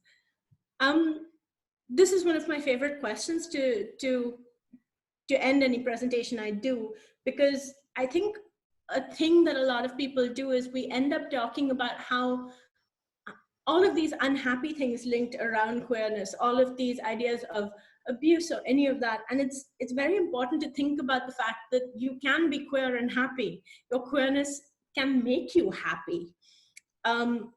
And it can happen because you feel accepted, and it can also happen just because you feel a sudden knowledge of yourself, and it's wonderful to know yourself that deeply. There are different ways in which we can offer this. In a whole bunch of ways, I would recommend, if you are part of a college or an institution, you think about getting queer affirmative training. And this means not only having discussions about queerness, but actually thinking about how to incorporate parts of this into your syllabus, how to talk about it in a way that doesn't make it stick out like a glaring thumb, so it just becomes every day. To have discussions about queer mental health with some of your students. To have general discussions actually about mental health with students and with teachers, because at the end of the day, your staff, teaching or non-teaching, might be queer too. And if they see that more people are accepting, this might be something that they want to disclose, because they don't feel like the minute they do, everything changes. Normalizing this is so important. And I mean that not only for general communities, but one of the reasons that queer communities personally are so important is the idea that you can go there and just be a person. You don't have to be a representative of the queer community, 24/7, putting on your best face. You can just go and be a horrible shambles of a person, and they will accept you for that, because that is who you are in your entirety. And it's okay. Your queerness is just part of who you are. And that makes me happy, to an extent. To be allowed to be more than just your queerness is incredibly valuable in a world that won't allow you to be queer. Yeah, so I think that's me mostly. So just as a note, we'll go now to larger questions, but if at any point you feel that you need to sit with things a bit more, if you are uncomfortable asking questions, if you're queer yourself and you don't want to out yourself, all of this is fine and it's normal. You can email me. I have my email address on here, and I'll do my best to reply. If I get comments that are homophobic, I will not reply. And that's my prerogative, I feel. If you're queer and you're in this discussion, I hope you got something out of it. I hope that you feel valued and feel accepted for everything that you are. Keep in mind that all of these things are processes. They don't happen immediately. You don't immediately feel, you tell yourself you're queer and feel validated and accepted. It comes slowly and through a lot of time, and it will take time. That's just the way it is, unfortunately. But it's good and it's valuable that you're here and part of this. For anyone who's looking for links for resources, the Orinam.net Crisis Support Network has links at this particular point for the COVID-19 crisis. But if you are looking at general resources, either for yourself, for family and friends, for your workplaces, for educational institutions, they have multiple links. So I've included the website itself there, and I encourage you to look at it. For anyone who wants to kind of think about queer affirmative mental health and mental health resources, the Mariwala Health Initiative has links right now, and this is links specific for during COVID. They also have links more generally, but I think those are on a different page, and you can definitely just sort of browse the website and figure things out. So yes, this is roughly what I've got. Okay, so can we sort of move on to a few of the deliberations on the COVID itself, the kind of challenges? For example, globally, what we have seen in here and there, and there's been a lot of resistance to that, of course, but the kind of stigmatization that happens with queer people, yeah, and we've noticed that in pandemic conditions, people who are already stigmatized, whether they are the poor, whether they are, sex workers, they often tend to be then constructed as the contagion, we've seen happening in Israel, we've seen it in Iraq, we've seen particularly the religious fundamentalist group coming out there and saying that, you know, the queer people are responsible, etc. I mean, I don't think, interestingly and hearteningly, that has not happened in India. But do you think that this kind, no, I mean, I'm asking, but this kind of, you know, large-scale stigmatization where the queer community is becoming also presented as a contagion, is that happening? I'm At least not sure. You see it happening at the everyday experiences? I think there's definitely this idea of queerness as associated with a contagion, which is something we definitely saw during the HIV AIDS crisis. I'm fairly sure it's happening now as well. I think that it's not necessarily being publicized in the media and things, but I don't doubt that in a place where people are looking for something to reconfirm their ideas at this moment, because people are lashing out a lot with fear, and that does not justify it. That is not a good response anyway. But it is. I don't doubt that it is something that is very likely happening, and also very possibly becoming one of those things where potentially, if you're going to get treatment and things like that, people, if they're questioning you about these things, you have to think about whether or not you want to disclose. And if you don't feel safe, you may not disclose, which is then leaving any partners that you have at risk. But it's because the conditions are such that you can't be assured of safety if you do disclose. So this is, you know, it's not even a question of people intending it. It is the fact that the system is setting it up this structural, And this is assuming that it is in fact happening that way. There's no guarantee. Someone might, you know, you might disclose that you're queer and someone might say, oh, well, that's a bad thing, and you're probably, you know, doing it with everyone around here, because a lot of people presume that queerness is just hypersexualized, because I don't understand. No, you know, I also see that this whole thing about, the pandemic is a way in which nature is getting back at us, this kind of discourse that is there in terms of what we've done through, you know, capitalist forces, and which have wrecked with the environment and all of that. But there is the other side, this, that, oh, you know, homosexuality is you know, that is unnatural, and we've gone against nature. This is the kind of thing that we've seen in the global conservative realm. And I was reading reports of how queer people, because of stigmatization, are also not, as you were rightly saying, being able to access health, or they're petrified about you know, finding out if they have the virus, if they've got the virus, and because there's so much already stigmatization in the health sector. Again, a question by Samira. Can I just read it out to you, because it's specific to the pandemic? The pandemic is actually exposing the fault lines in our structurally hierarchical society, which is what I said in the beginning, and which is what you've been saying all through. Hope society realizes these fault lines and acts sensitively and sensibly towards needs of every Indian, irrespective of their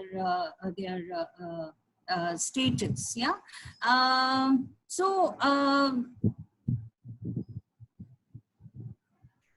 But there's some really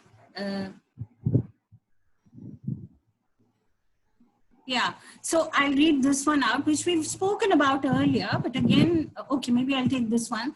There are idiot conservative preachers who are trying to tell their followers that USA is suffering the most from COVID-19 because God is punishing them for legalizing same-sex marriages. That's the kind of thing that I was talking about. You know, the kind of things that we need to actually counter is quite a lot, actually. Then there are questions on social distancing and home, which we've dealt with. Okay. So I think as far as I can see, these are the questions that have come. There are some on media, there are some which we've dealt with, there are some, but you know what I want to also compliment you on, as I was saying in the chat also, is the consciousness and questioning of your own privilege. You know, we all belong, when you belong to a certain class, when you belong to a certain caste, when you have the access to technology and all of that, the experience of queerness is also probably different. And the experience of queerness during the COVID is even more different. Would you say so? Yeah, definitely. Because, I mean, if you think about it, the sort of space I occupy affords me a huge amount of safety. If you think about it just in terms of an everyday, even without COVID, I have so much safety because I have financial safety nets. I'm highly educated. I am upper caste. I present as cis. All of this, it becomes one of these things where very often I have so many people who kind of say, oh, but you are queer. We didn't realize. And so all of that kind of comes into this as well. Potentially I could pass for straight. And that means I have a huge amount of everyday privilege that a lot of the queer communities may or may not have access to. And that's not even getting into the possibility of, you know, how would you find out about queerness, right? Like, things like, okay, what is the media that you have access to? What are the books that you have access to? At what point did you read something and finally saw someone like you? Yeah. So you want strange, you want this person that didn't quite fit and you didn't know what to do and you felt you were something about you was wrong. All of that is something that, you know, even in privileged spaces can be limited, but in spaces without the sort of astronomical privilege that we have, it's way different. And this isn't to say that queer communities don't exist in those spaces. They absolutely do. But it might be that by joining some of those queer communities, you feel that you're putting yourself at risk, and you may or may not want to because you've seen the sort of violence aimed at them. So all of this is, you know, it's coming in such ridiculous ways. I find myself sort of thinking about the possibility of what happens, you know, if you're queer and you're from a small town and people turn around and say, well, you know, it's because of you that this has happened. And it could. Yeah, it's so easily. I mean, it's heartbreaking, and, you know, it can shake the foundations of who you are. Samira, there are about 10 minutes left, and there were some raised hands. Maybe we will take them up now. There is Dr. Neera. Okay. Dr. Neera. Mamta, can you unmute Dr. Neera, please? Yes, I have unmuted her, ma'am. Dr. Neera, would you like to ask your question?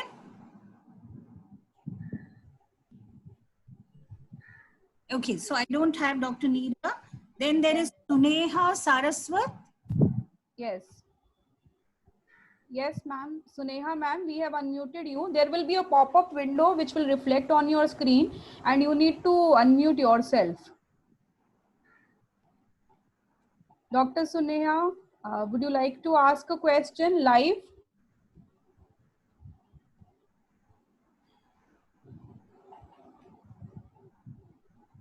There's also Rana. Yes. Rehana, ma'am, we have unmuted you. So there are 3 people, I believe, who had raised hands. There is one more, ma'am, Miss Vaishali Soni. Miss Vaishali, we have unmuted you. Yeah, thank you so much.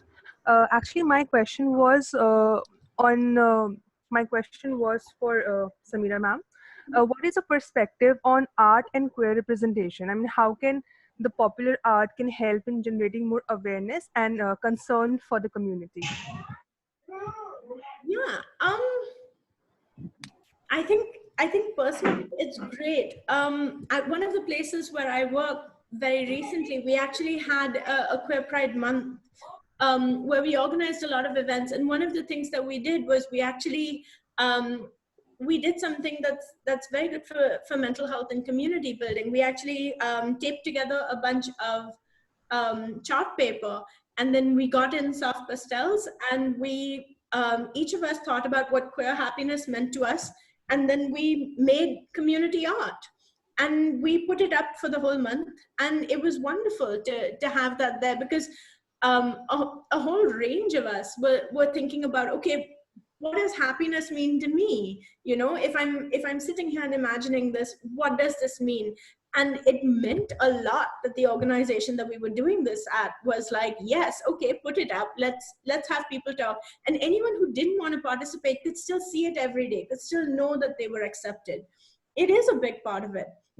I think community art and pop-up art, particularly with queer artists and within spaces that are having these discussions, are really important. I feel I'm very iffy sometimes with the ways in which you can have this very voyeuristic eye, particularly with trans communities.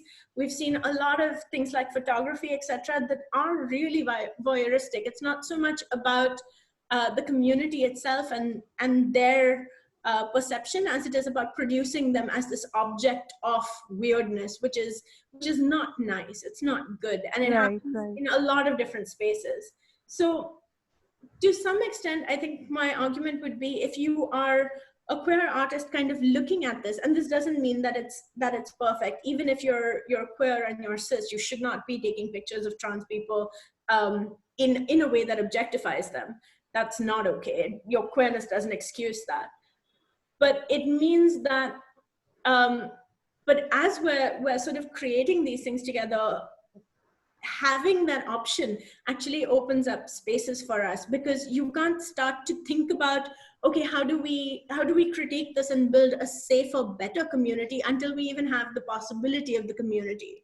So we're in multiple stages. It's not as easy as going from one we've gone to perfect. There's so many steps in between.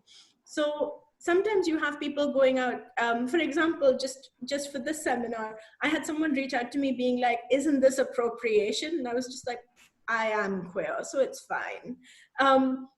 You have these conversations, right? And there are larger questions that emerge around that, about people who are thinking about queerness, who are considering what that means, people who might start out thinking, well, I'm bi, or I'm pan, and then eventually say, actually, I think that this is my identity, whether it's a gendered identity, whether it's a sexual identity, whether it's romantic or sexual, or romantic and sexual.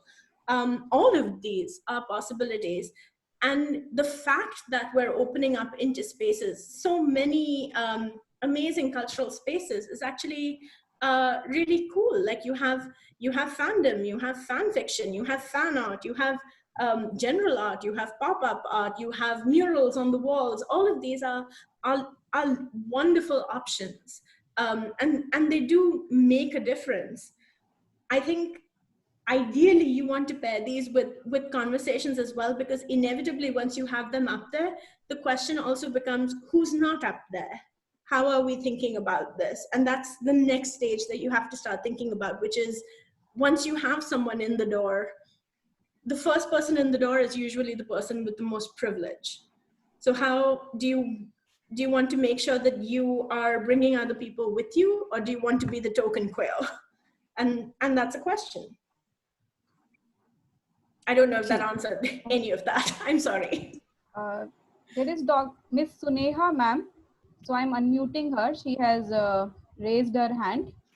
Okay. So Neha was already unmuted and has finished a question. That was Miss Vaishali. Yeah. Oh, okay. Okay. Sorry.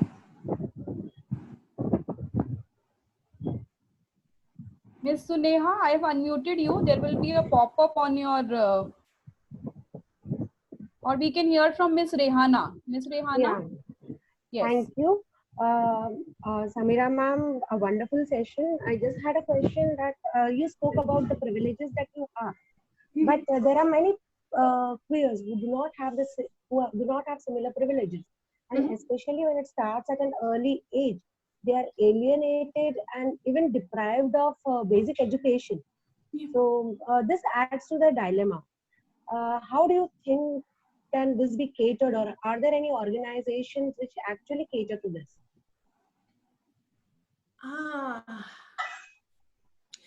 it's complicated because a lot of these things are factors that result one from the other. I think definitely there are groups that can help. Orinam is definitely one that helps. A lot of queer organizations actually will work towards helping people build skill sets, and because they're part of queer organizations, that sort of acceptance comes with it.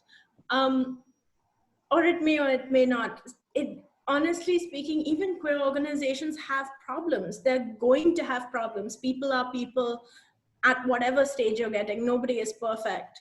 So the hope is that people think about the privileges that they have and hold themselves accountable and figure out ways in which to relocate their resources over a period of time, because more people need help. And if you want a community, you have to invest in it. You have to help build it. You have to figure out what you can bring to it. And it's wonderful to want to get in the door to something, to give yourself something, but after a while, everything is give and take. You want to give something back too. And that can be hard.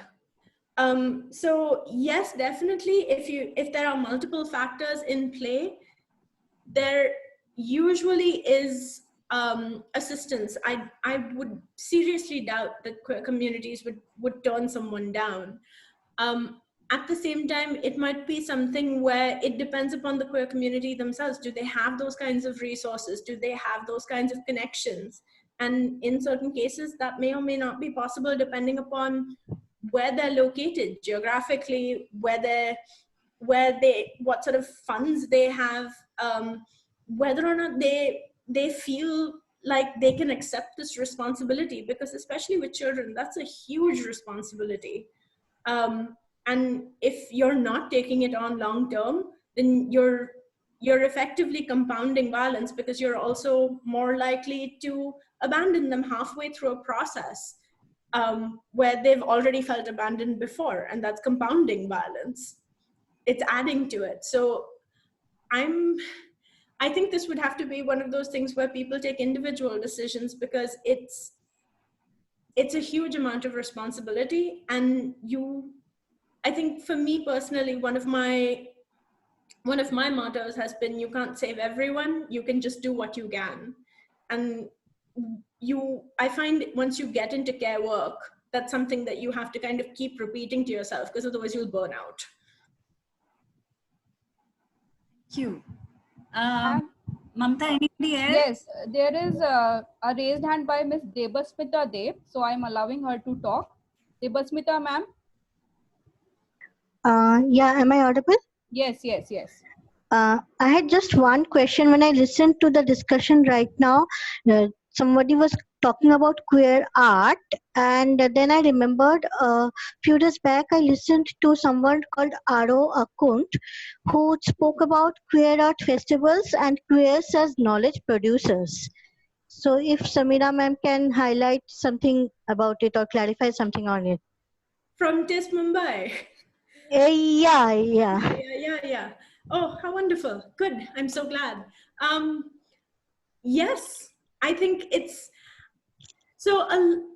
I did not attend this session. So I'm speaking purely from what I assume might be a perspective, but it might not line up.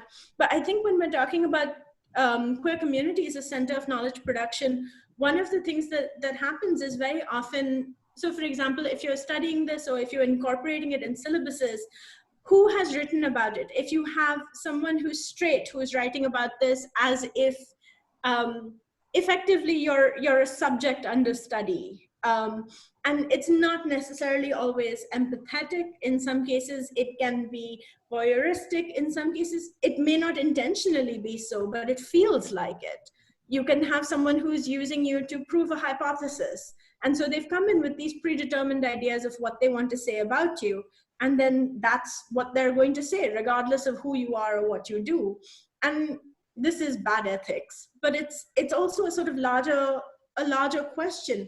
one of the arguments that's increasingly sort of coming to the forefront around that is, should you, as someone who's outside of the community, and I don't mean you specifically, I mean you as a broad you, should people who are not part of these communities be writing about them? Because we know that there's queer academics, we know that there's queer people from different, who are not just queer, but have multiple marginalizations. Shouldn't they speak about what's happening? And one of the reasons they haven't been able to speak is because they don't have the same cultural capital, they don't have the same privileges that we do, they don't have the same amount of social mobility.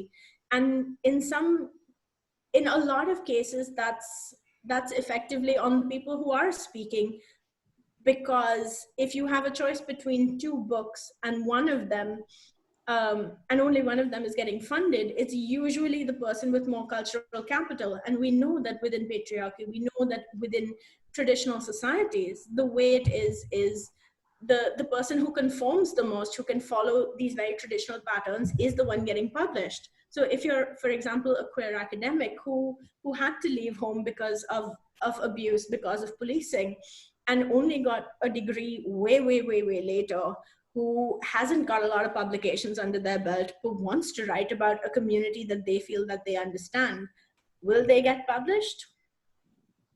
Chances are maybe, maybe not. And in fact, in a lot of cases, probably not. So some of it is also thinking about if we are aware of these things, if we start to think about what it means, part of the support structure is also not only thinking about normalizing the sort of knowledge production, but also who gets to talk about it, who gets to be in rooms and discuss this, who gets to sit down and be seen as representative of a community. Yeah. And all of this comes with its own weight and baggage, even within queer communities. So, you know, even within queer communities, if you think about who's going to publish, it's going to be someone who's highly educated and upper caste. That's just the way it is. And that shouldn't be the way it is. That is wrong. In fact, you know, there was an interesting question in the beginning, I think, again by Disha, is that, you know, the nature of the academic communities themselves, there's so much homophobia there, that she was also talking about what are the difficulties, for example, for a queer person to find a PhD advisor, you know. For example. Oh God, yeah. So the homophobia in the academic community in our own location is something we should begin to actually look at very carefully, because universities have opened themselves up saying, you know, on the form you can be trans, but in the classroom, in the university spaces, in the hostels, you know, do we have a culture which is more inclusive and more, you know, dialogic? That's the thing. So I think sorry, it's 12:15 now. Can we quickly speak to that though, just for one sec? Yeah. It would be as well within academic spaces. Very often people are very cool with someone being an ally. They're less cool with someone being queer. And very often, if you can walk the line between seeming like an ally but actually being queer, you find you get much further. It's not good. What do you mean? What do you mean by that? Could you explain a little more? I mean that right now, because people want to talk about queer communities, very often especially when 377 was struck down, I found a lot of people wanted to have queer events on talks and things like that.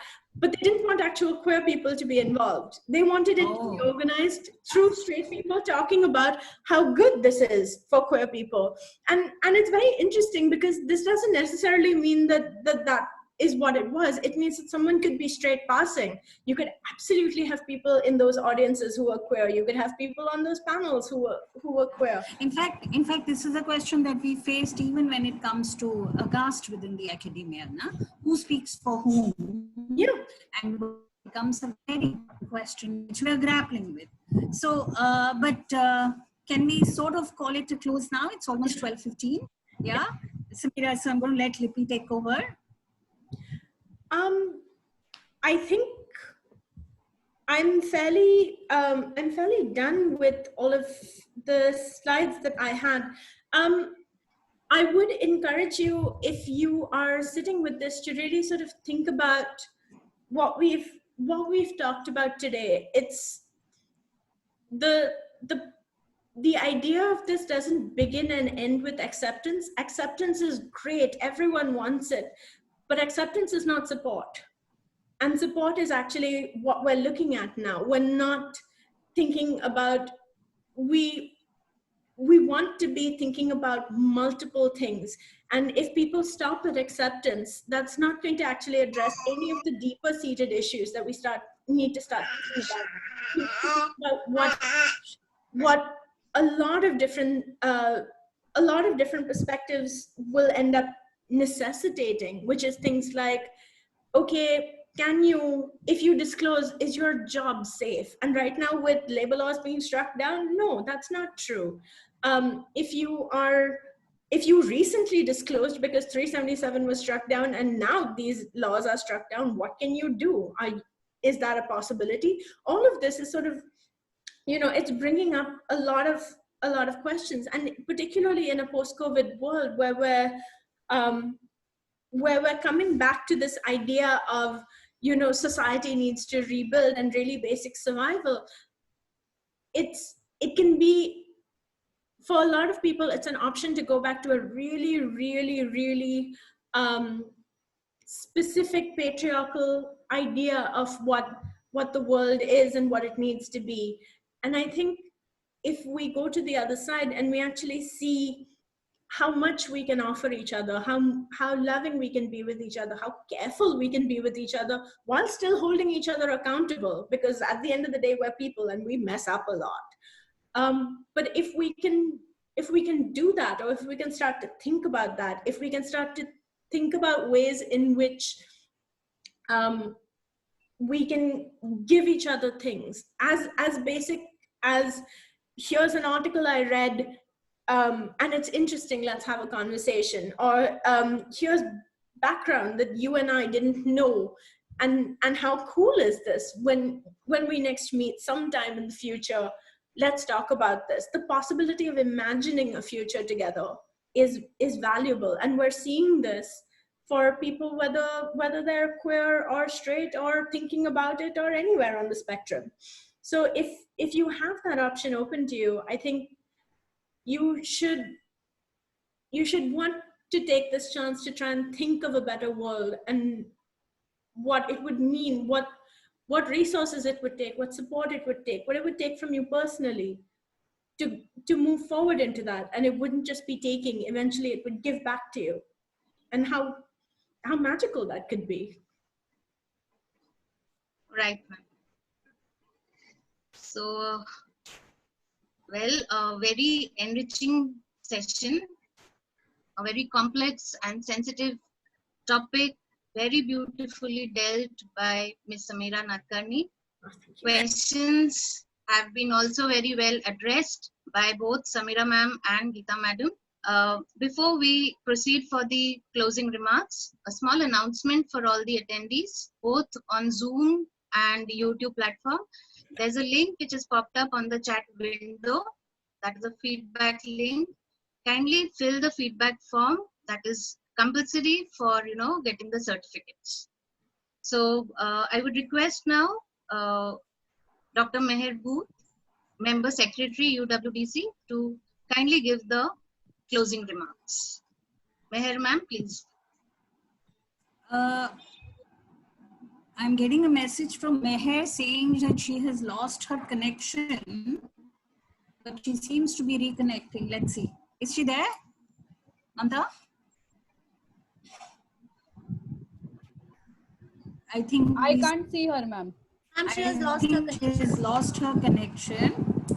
Unfortunately, she has lost her connection. So let me do what I can. Yeah, I'm so sorry. I think, Samira, thank you so much. And particularly, I'd like to say that the kind of foundation you laid on understanding what is queerness and, beginning with the idea of problematizing the two sexes and trying to look beyond that and to try and look at gender beyond that, yeah, to be able to move out of the overly biological paradigm or an overly psychological paradigm, to start asking questions about what we are doing socially and culturally to produce this very gender binary ideology and how it fits into patriarchies and how feminists and queer people look at this. So I'm very happy that you sort of laid the foundation for that and then took on some very important issues that the queer community is facing during the COVID period, where is, you know, distancing from home, losing out on made communities, not being able to access public health because of fear, being constructed as contagion, yeah. All these are the kind of things that queer communities are struggling with. And I'm very happy that Samira also brought in questions of privilege, that queer communities also of a certain class and upper caste will definitely be more protected than queer communities on the streets. You know, for example, the hijras who are who make their daily livelihood through trains. They are, you know, begging on trains, and trains are not there. So what do? Yeah, so the kind of impoverishment that is happening, or trans people involved in sex work, yeah, the kind of impoverishment that is happening with at that level. So thank you, Samira, very much. And as far as I'm concerned, on behalf of Meher and the WDC, I really firstly must congratulate and thank the Ghanshyamdas Saraf College, Dr. Lipi Bhattacharya Mukherjee, also for being really the point of contact for Mamta and Vikas and the rest of the technical team. Thank you so much.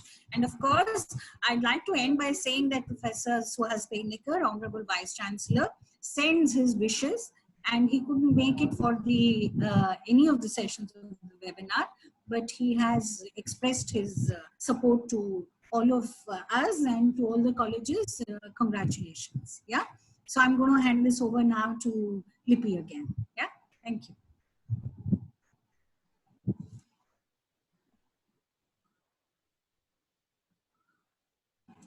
Lipi, your audio, you need to unmute yourself. Thank you so much, ma'am.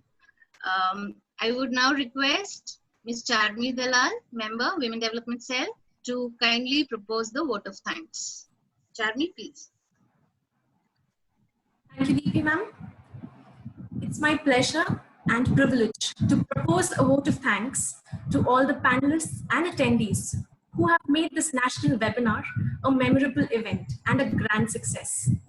I, Ms. Charmi Dalal, on behalf of Ghanshyamdas Saraf College of Arts and Commerce and the Women Development Cell, express our deepest gratitude to the speaker, Ms. Samira Nadkarni, for an engaging and thought-provoking session on a very sensitive topic.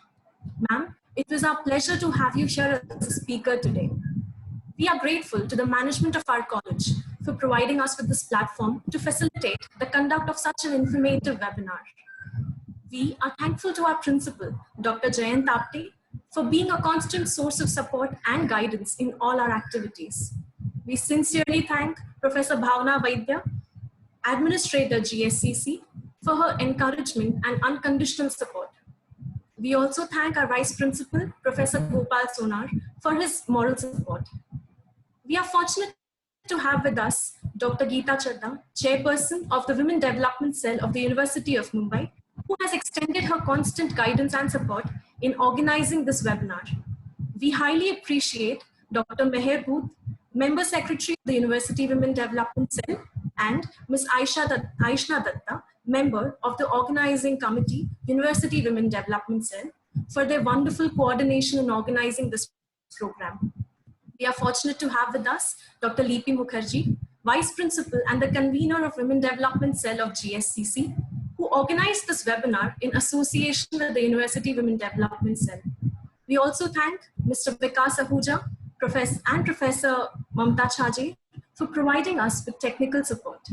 And last but not the least, a heartfelt thank you to all the attendees and participants for their overwhelming support and enthusiasm. Thank you so much.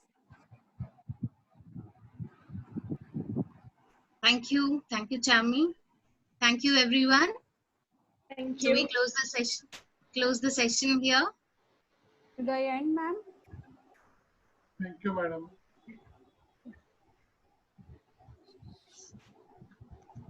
Should I end, ma'am? Yes, I hope all participants will feedback for. Yes, ma'am. We have sent them the link in the chat box. Yes, I saw the link. I saw. Okay, lovely. Thank you so much. Thank you. Thank So you. we, Yes. Bye-bye. bye. Bye.